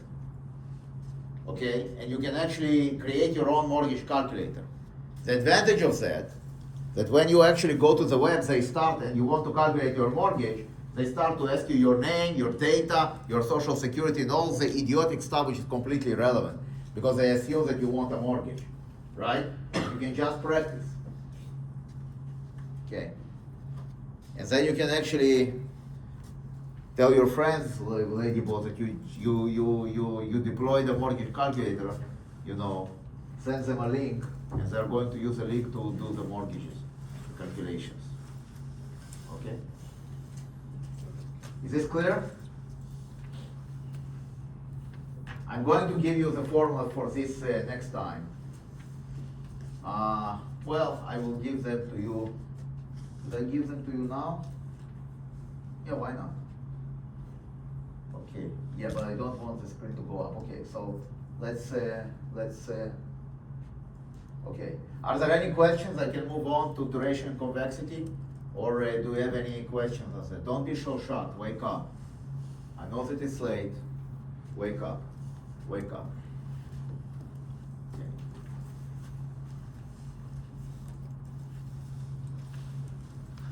Another example? Another example? Yeah. Yeah, I think so. Okay. In R or on the board or in Excel? Just the same in Excel and this one, if possible. In another example? Yes. From this or for NPV? Or the NPV. coupon payment? Yes. The coupon payment, not this. The No, this coupon. one, this one. This one, okay. Right, so once again, right, so let's do another example.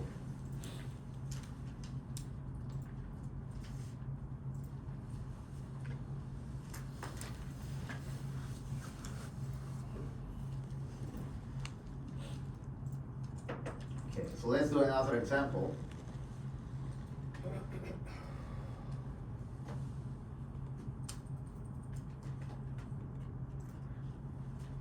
So let's assume now that you want to take a loan. You want to build a factory. You want to take a loan which you paid on a quarterly basis. Okay? So it's a business loan, you pay on a quarterly basis. Alright? So you want to, the factory is going to cost $1 million. Okay? That's going to be the loan for the factory. For this $1 million, the interest is going to be 5%. Let's say the interest, well, now the interest is around 7%. Okay, for this factory. And the loan is going to be for 10 years. And you're going to pay quarterly.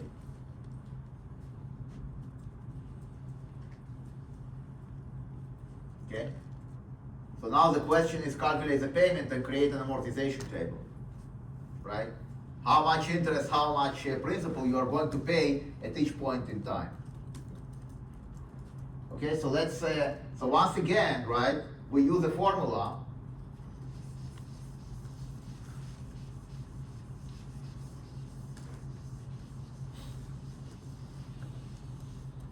So we use a formula, the payment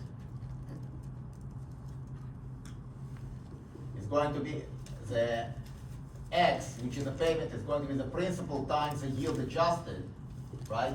Divided by 1 minus 1 plus Y to the power of adjusted to the power of N. Okay, so in this case, what is going to be N? N is going to be 10 times 4, which is going to be 40. Because you have quarterly, right? Okay, what is going to be your yield adjusted? I said that it's going to be 7% divided by 4. That's your yield adjusted. Okay? What else do I need? And the principal, we said it's going to be $1 million. Okay? Good.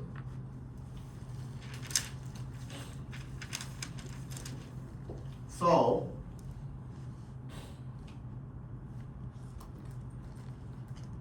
P is 1 million, 1, 2, 3, 1, 2, 3. The yield is going to be 7%. So the frequency is going to be 4 because it's quarterly. Okay, and maturity is going to be 10. Okay, so the yield adjusted is going to be my 7% divided by my frequency, which is 4. So the adjusted yield is 1.75% per quarter, okay? What is my payment? Okay, so exactly, so it's $1 million, right? Times my yield adjusted, and you divide by 1 minus 1 divided by 1 plus my yield adjusted to the power, right, of a frequency times maturity. Like this. Okay? So this is going to be your payment per quarter. Now you create an amortization table. So how many periods you have here? You have 40 periods.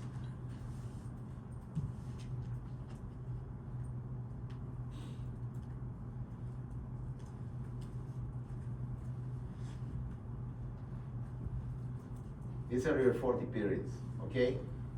What is going to be your payment? Your payment is going to be this guy, and you want to lock it, right? Like this. Okay? What is going to be the present value of the payment? It is going to be your payment, and you divide by 1 plus. You divide by 1 plus your yield, right? To the power of your period, like this.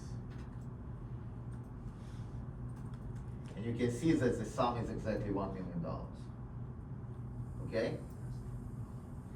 And now you want to create the other part of the amortization table, the interest, the principal, and the amount outstanding. So you want to put amount outstanding here. Okay? And now you start with $1 million, like this. And your interest is going to be,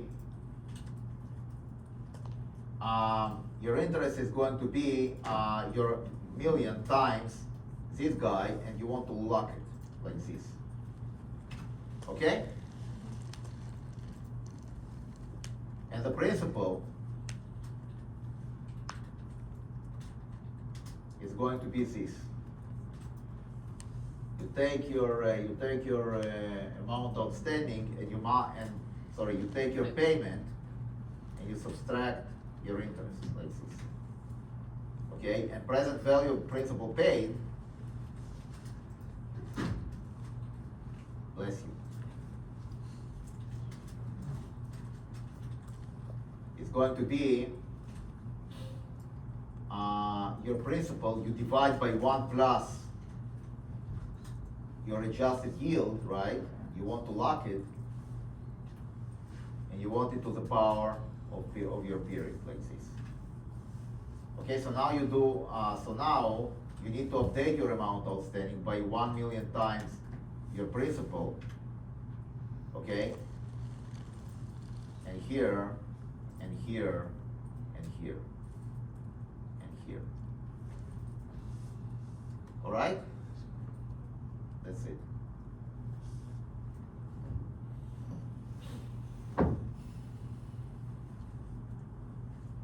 This clear? Yeah, thank you very much.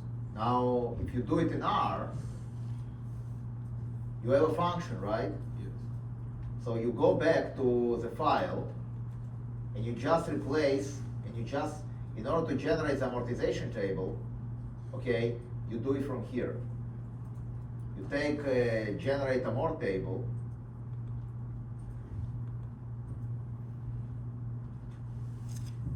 and you do, okay, now you have, your principal is $1 million. I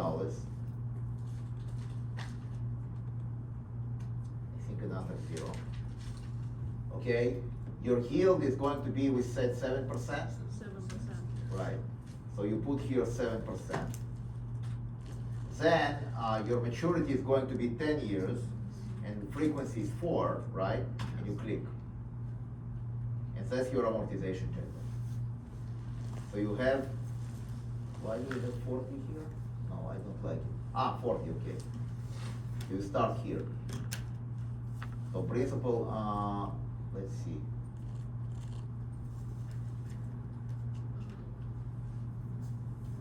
And 15,000, I don't like it. The frequency is 33,427. Is this the same that I have here? I have here 34,972. So why is it like this? This is very interesting. What did I do wrong here?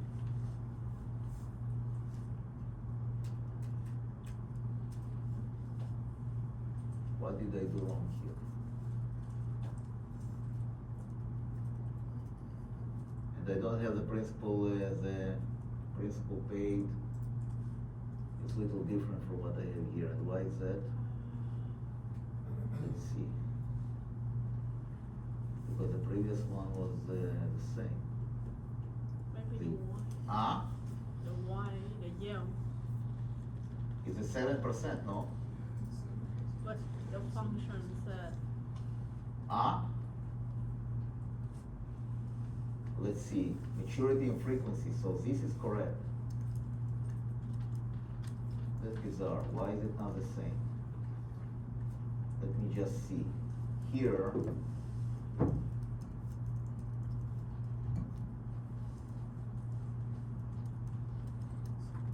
well, it looks correct, but for some reason it's not the same numbers, and I don't like it. Why is it not the same numbers? Let's see. Where did I go wrong? I mean, in the line 9, you define like yield adjusted is yield divided by frequency. Where? But in the Here? function 9, yes. And but in the 7, line 7 is just yield. This is relevant. No, but this is okay, right? Let's see, what is my, oh God, maybe you're right, let's see. No, it's fine, because here, oh, it's Y. It's, come on, Jacob, oof.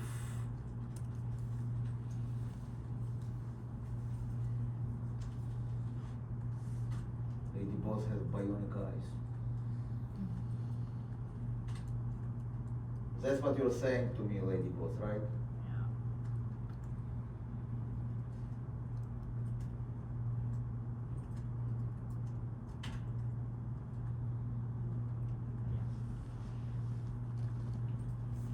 Yeah. Yes.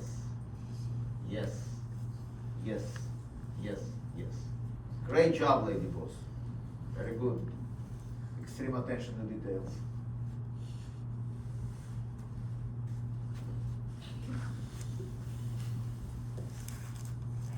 I need to give respect where respect is due, where credit is due.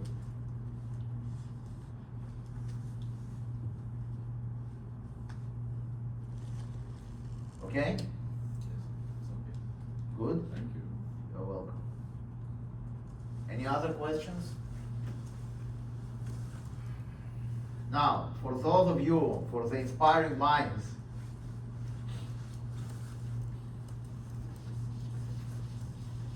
you can actually do it directly with formulas.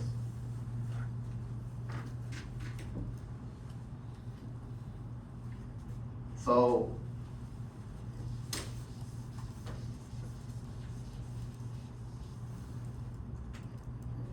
the payment, right? I already gave a formula for the payment.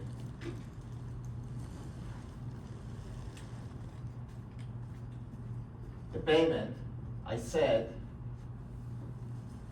x is going to be the principal times y divided by 1 minus 1 divided by 1, y plus y to the power of n, right? Where this y is y adjusted. Okay? Then the present value of the S payment is going to be x divided by 1 plus y adjusted to the power of k, where k is a case payment. Okay? Now, what about the principal paid? What about this column, the last one? What about this column? Present value of the principal paid. So present value of the principal paid is going to be, it is going to be the following. It is going to be the payment x minus the principal times y divided by 1 plus y. That's going to be the column J, right? And let me show you that this formula works. Okay, so I'm going to take my payment, which is this. I'm going to subtract my amount outstanding times my y adjusted. Okay, and this I will divide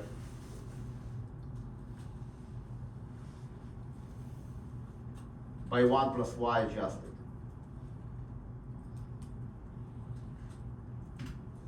Okay? Is this clear? So the present value of the principal paid is going to be your payment, which I calculated, which is column E.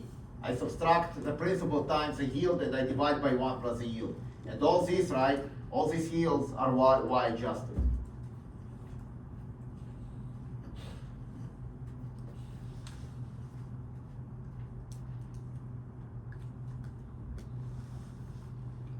Okay? And now, the principal paid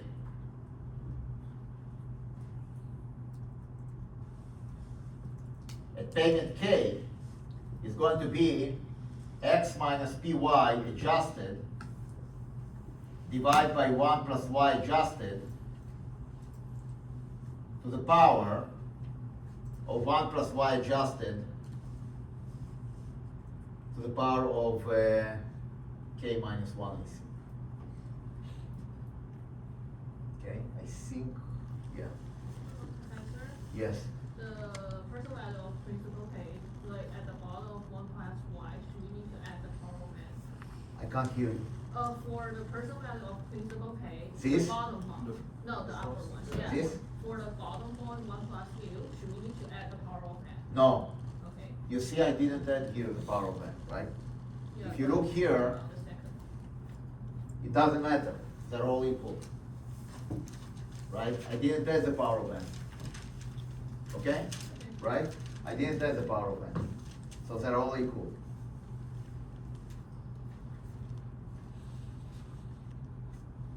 Y adjusted to the power of k. So k, right, is a payment. So So let's see that this formula will work.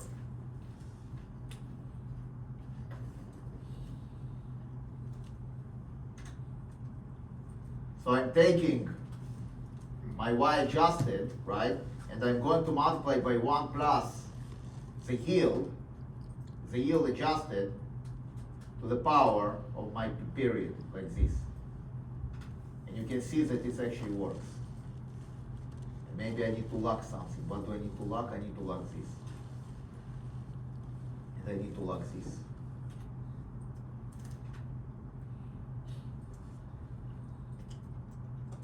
Okay?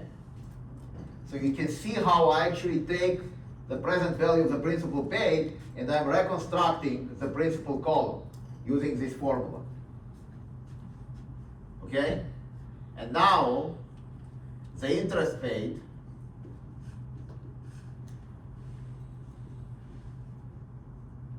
is going to be x minus the principal paid.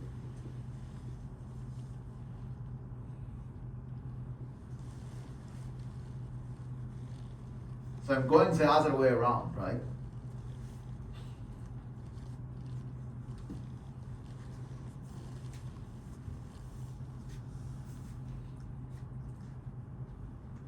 So for the project, you can use these formulas.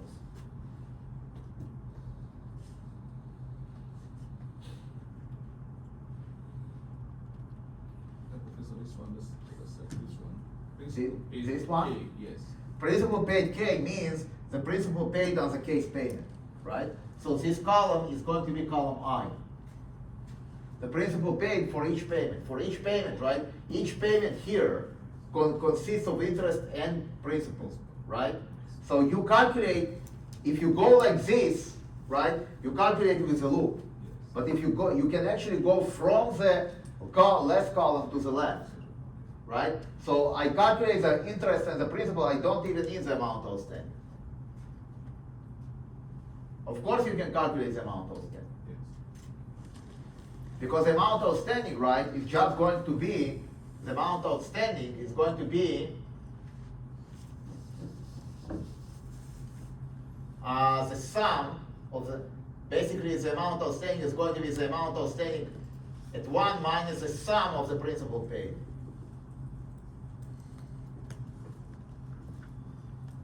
Right?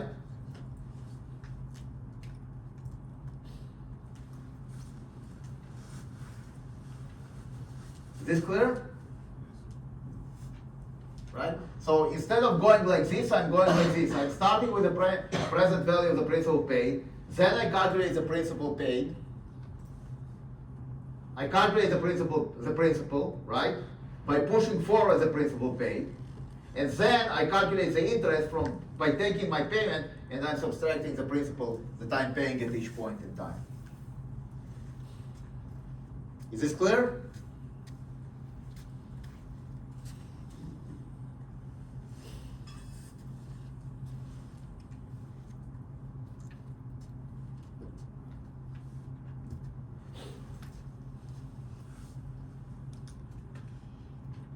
You guys can see the formulas from here?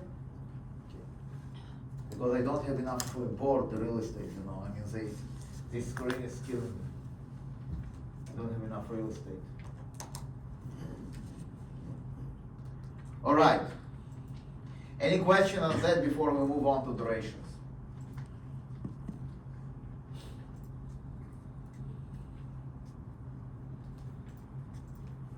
You want another example, or I'm fine, or you're done? It's fine. Good job. You're welcome.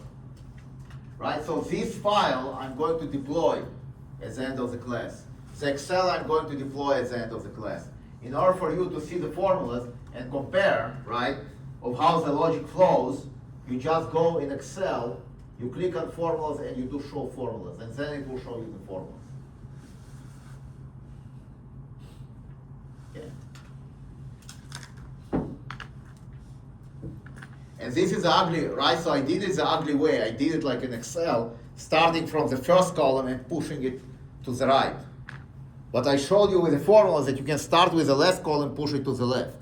And what you are going to do in your project is to implement this in R. That's the goal in the first project. Okay, you guys have groups? You guys have groups? I do not want to create random groups. So you need to send me, right? So there should be one person here that will send me all the groups that I can create them in the Blackboard. So who is going to volunteer? Who is going to volunteer? The boys or the girls? I need somebody to volunteer to basically go around the class, collect the group names, and send it to me, because otherwise I wouldn't be able to give you a grade. In Husky City, there's functions. You can just create a group and then we can join ourselves. Oh, really? Yeah. Yes. You need to show me at the end of the class, because I have no idea what you're talking about. Yes, it's there. Michelle Is does. there? Michelle did ask. Michelle? Yeah. Okay. So, you need to show me at the end of the class, because, I will try. great, thank you. Good. Okay, so now what we want to do, we want to start discussing duration.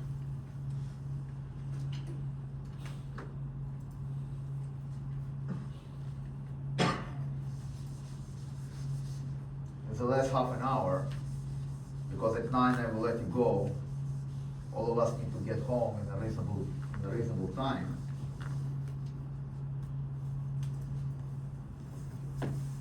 So remember what is duration from the first semester?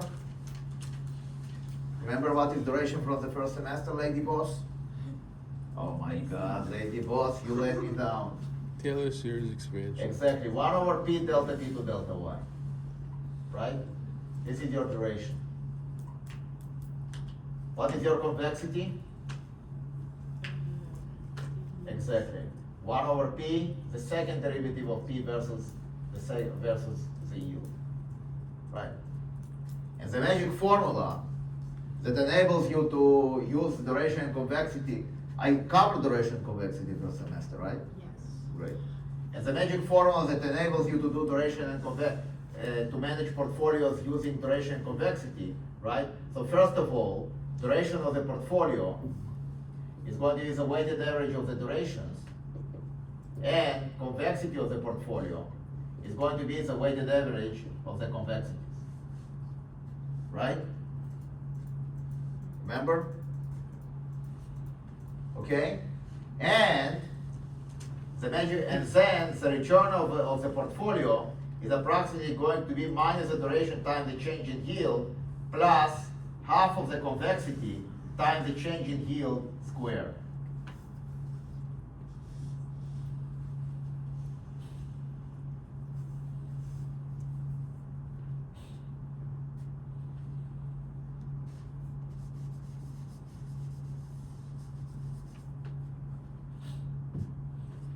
Okay?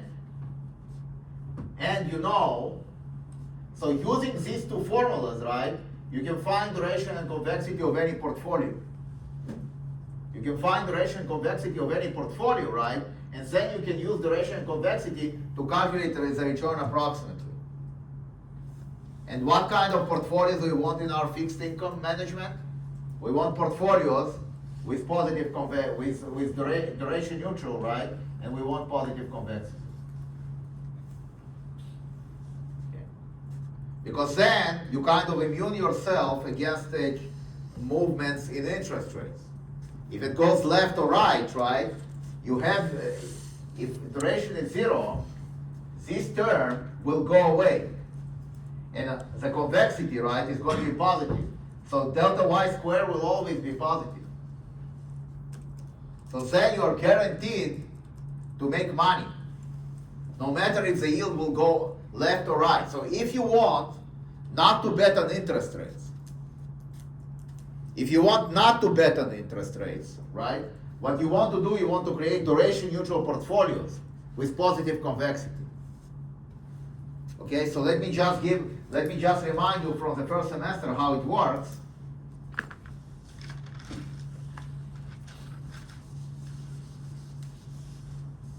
And then we will do some calculation with duration and convexity. So we are going to calculate the mortgages using duration and convexity. Will it not be fun? Right? So I have a 10-year zero coupon bond. and I have a 13-year zero coupon bond. And if I have $100 million in a 30-year zero coupon bond, how much I need to short in a 10-year zero coupon bond to create a duration neutral portfolio? Remember? How much? What is the formula? What is going to be the duration of a 10-year zero coupon bond? 10. 10. And for 30-year zero coupon bond? 30. 30, right? So what is going to be the ratio between 30 and 10? 3. 1:3. Exactly. So it's going to be minus 300 million short in a 10-year zero coupon bond. So I borrow, right, 300 million market value of 10-year zero coupon bond. And what I'm doing now, I'm going to actually sell this and get $300 million in cash. Okay, so what are the weights of my portfolio? This is going to be plus. So 100 million minus 300 plus 300 is 100 million. So it's plus 1. This is minus 3, and this is plus 3. That's my positions. Okay, right? So once again, right, we want to short. Shorting is good. Leverage is good. What is going to be the duration of this portfolio? So plus 1 times 30 minus 10 times 3, right? From here, and then plus 3 times 0 from here. So this is going to be 0. So it will be a duration neutral portfolio. The duration is going to be 0. Convexity? What is the convexity of a zero coupon bond? So remember that if you have a T, which is the maturity of a zero coupon bond, duration is T, and convexity is T squared.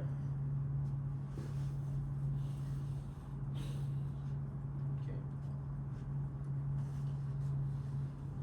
I think it's the last time that I'm going to teach this course with such intensity, because next year I'm not sure that the FRM will exist. I hope it will exist. You know, and then it will be just MBA students.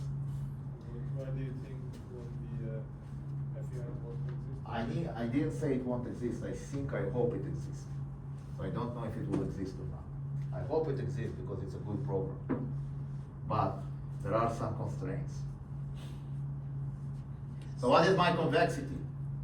It's 30 squared minus 10 times minus 100 times 3, right? So it's 600. So duration is 0, convexity is 600. What do we do, right? So if I have this kind of, let's say that my performance, that it goes up, my interest rate goes up by 50 basis points. And I'm doing this kind of quickly because we already covered it in the first semester. Okay, so it goes up by 50 basis points. What do we get? We get that, okay, so duration is 0, so it's going to be the portfolio is 0 times 0.0005 plus half times 600 times 0.0005 squared. That's going to be my approximate performance. So if I calculate it, let's say I calculate it even in Excel, right? I'm going to get 600 times 0.5 and then times 0.005 squared. And I need to cancel show formulas. I'm going to get 75 basis points, right? 75 basis points. Now I have on $100 million, I'm making $750,000. If it goes up by 50 basis points. What happens if it goes down by 50 basis points? Watch the magic. This will still be 0. What about this? It's going to be half times 600, and now it's going to be minus 0.00005 squared. It will still be, right, this number equals to this number, it will still be 75 basis points. That's the idea. That's the idea. You see how it works?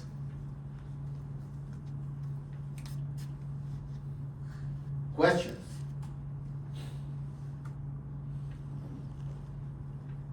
Questions?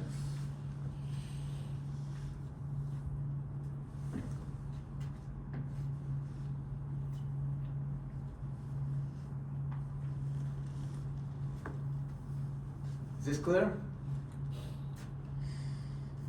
Isn't it a bit, right? So here, you're immune to interest rate movements. You don't care, right, if interest rates will go up and down. If you have a positive convexity, okay, portfolio, you're actually going to benefit from these fluctuations. So in some sense, when you are creating these duration neutral positive convexity portfolios, right, you actually want to have a turmoil. Because then it's going to be very volatile, and you are actually going to benefit from the fact that it actually fluctuates. The higher the fluctuation, you can see the higher your return. So you don't care if it goes up or down. What you care about is the amount, about the amount of the movement. Okay? So it's kind of pity that we don't have those kind of instruments in equities. We cannot have. We have something called market neutral, but it's not the same. It's not the same. So market neutral portfolios is an equities where you short the stocks you like, right? Sorry, you short the stocks you hate, and you long the stocks that you like.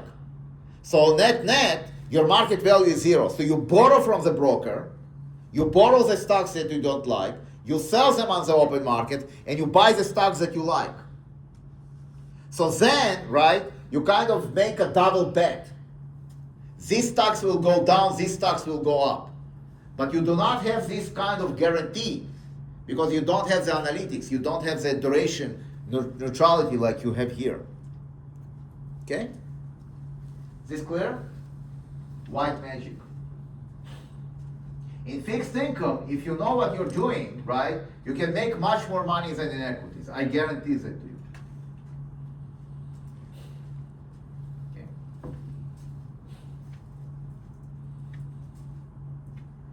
Very good.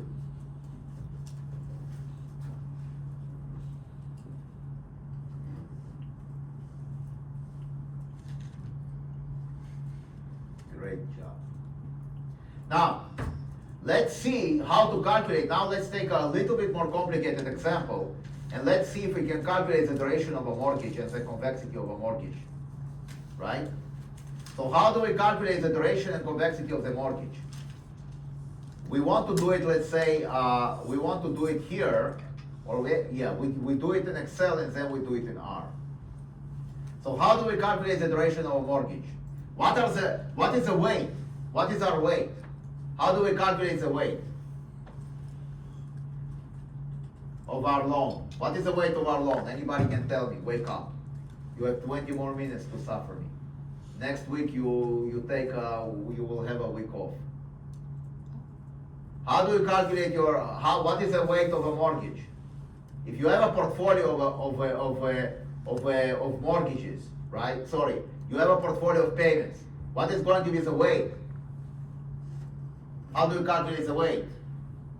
Yes. I know your last name, but I don't know your first name. I know that your last name is Kamfari, right? No? Shit. Yeah. That's okay. I didn't want to embarrass you. How do you calculate the weight? Yes. Just 100, so 1 divided by the amount of payments. You're absolutely right, but you don't need to take the payments. You need to take the present value. All right. Right. But very good, excellent. So you take the present value, divide by the principal. Excellent. You take this, you divide by your millions, like this. That's going to be your weight. Like this. Oops. You want to lock it, of course, right?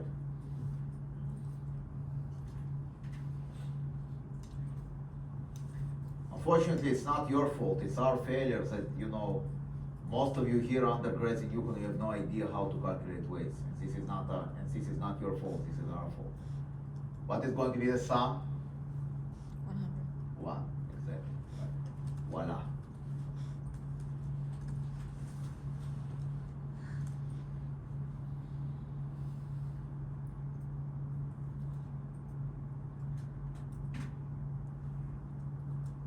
Okay?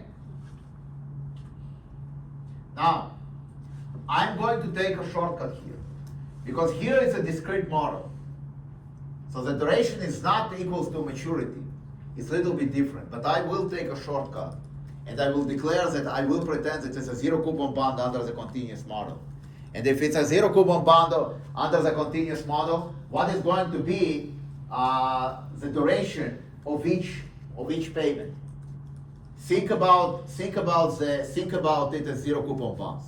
So what is going to be the duration of the first payment, which we will do after 1 month?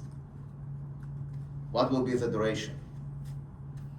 It's a zero coupon bond. What is the duration of a zero coupon bond? I know that it's late. What is the duration of a zero coupon bond? Was it a 0? No, don't guess. Maturity. Very good. So what is going to be the duration of a 1 month payment? 1 month. month. Exactly. And 2 months? 2 months. Exactly. Very good. Right? Excellent. So duration is going to be my period, right? And I need to divide by my frequency. Like this.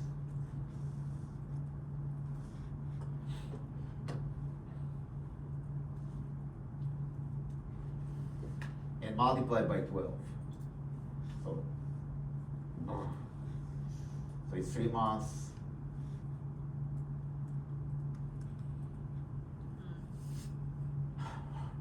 Right, so it's going to be a quarter, right? Yeah. So I need to actually divide by my frequency. Exactly, very good. I will divide by my frequency, and I'm going to multiply by my period. Very good. Okay, so the duration of the first payment, because it's a quarter, it's not actually a month, it's 3 months, so it's a quarter of a year, right?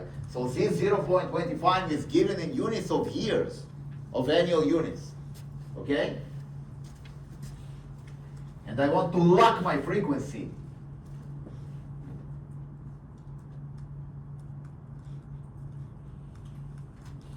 And now, gling, gling. Voila. Okay? So I'm taking a shortcut here. I'm taking a shortcut because I'm assuming, right, that it's a continuous time model. If it's discrete, I need to divide by 1 plus yield. I don't have energy to do that. It's called Macaulay duration. And this is called the empirical duration.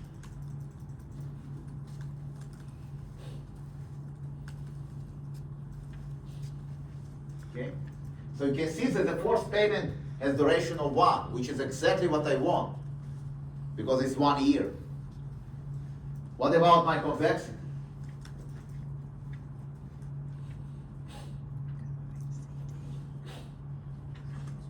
Duration square. Exactly. But we need to be a little careful. So I will take my period, right? I divide by my frequency, and then I'm going to square it like this. Very good. Oops, I need to lock it. Oops, why is that? Because it's 1, it has to be my period. Good job. Excellent. So after 2, right, is 4. 2 years is 4, convexity is 4. 3 years convexity is 9, etc., etc., etc., etc. Once again, it's not duration square, right? It's duration square only for zero coupon bonds. Usually it's not duration square. And because it's a discrete model, the formula is a little bit more complicated, and I don't want to go there. So now, how do I calculate the total duration and the total convexity?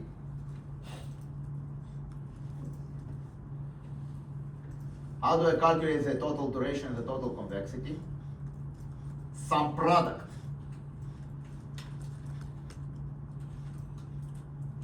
of my weights with my duration.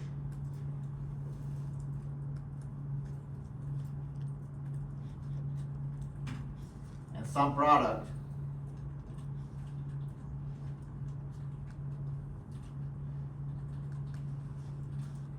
of my convexity with my weight, right?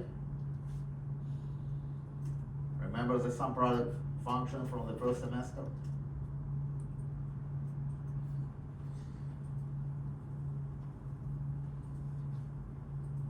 Good job.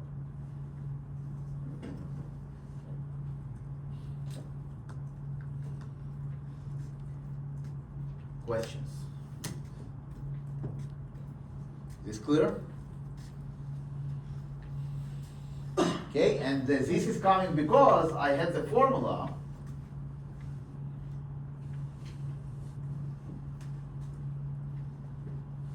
that the duration portfolio is sum of I di, and convexity of the portfolio is sum of the wi ci.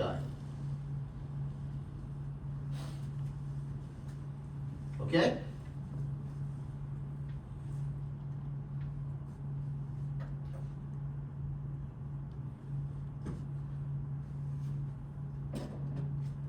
Now,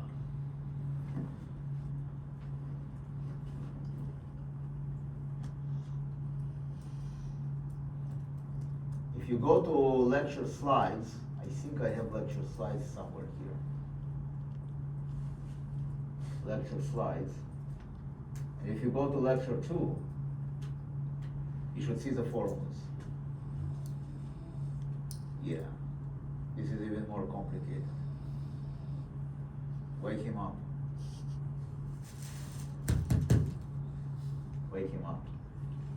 You know what? You want me to let you go 8 minutes before 9? Yeah, well, you won't object, right? All right, so I think we're done for today.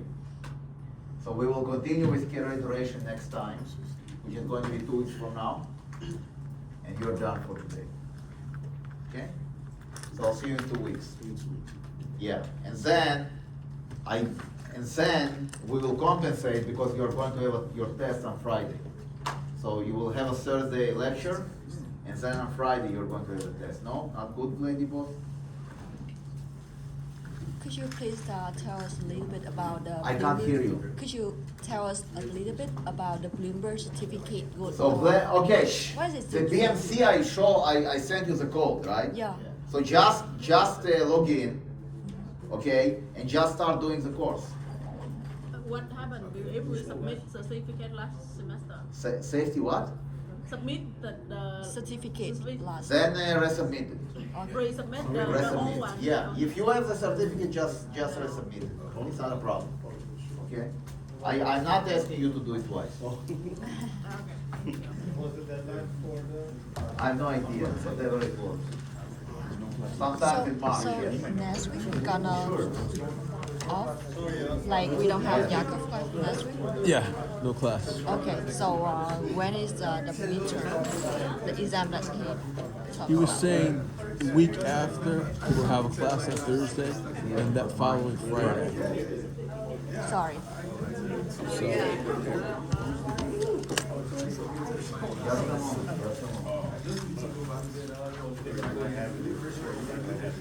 Calendar, yeah. So we are. Today.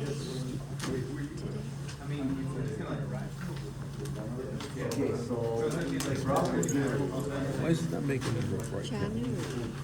Inside the function, right? It's making 2 calendars. That's better. You just, I think you just scroll down. What was that? It's not moving.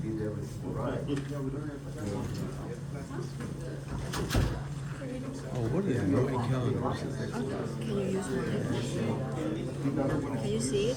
Okay. Next week is the 5th February. We not gonna have So we're not gonna have class. Okay. We're gonna have class here. So this will be the exam day, the 13th. Oh wow. Midterm or with type of exam? Midterm, yeah. Wow. It's fine. Make that an important color. Sorry? Make that an important color. Yeah. Yes, lady. Before I forget, Yeah. remember how we talked Guys, about you this? don't have class next week because I had some personal things I need to attend. Remember how we talked So about the you are going shiny to have a class in applications? 2 weeks, but we will compensate because That's one how you Friday can you are make going your to have a code test. samples for So AI. instead of having a test them on the on web so lecture, people can see it. you're going to have a test. Sorry? That's how you can make your code examples for people to see you coding on the web. You make shiny applications and you can put them off, link off your homepage page. Oh yeah. Yeah, today I was very interested in the shiny. So I figured it out at home. Yeah, I played very, very little with that. I know what it is, but I haven't done it. Haven't done it before? No, I know what it is, but I haven't done it. So it might take a little bit of a learning curve to get going on that. We figured it out. I showed you how to create this.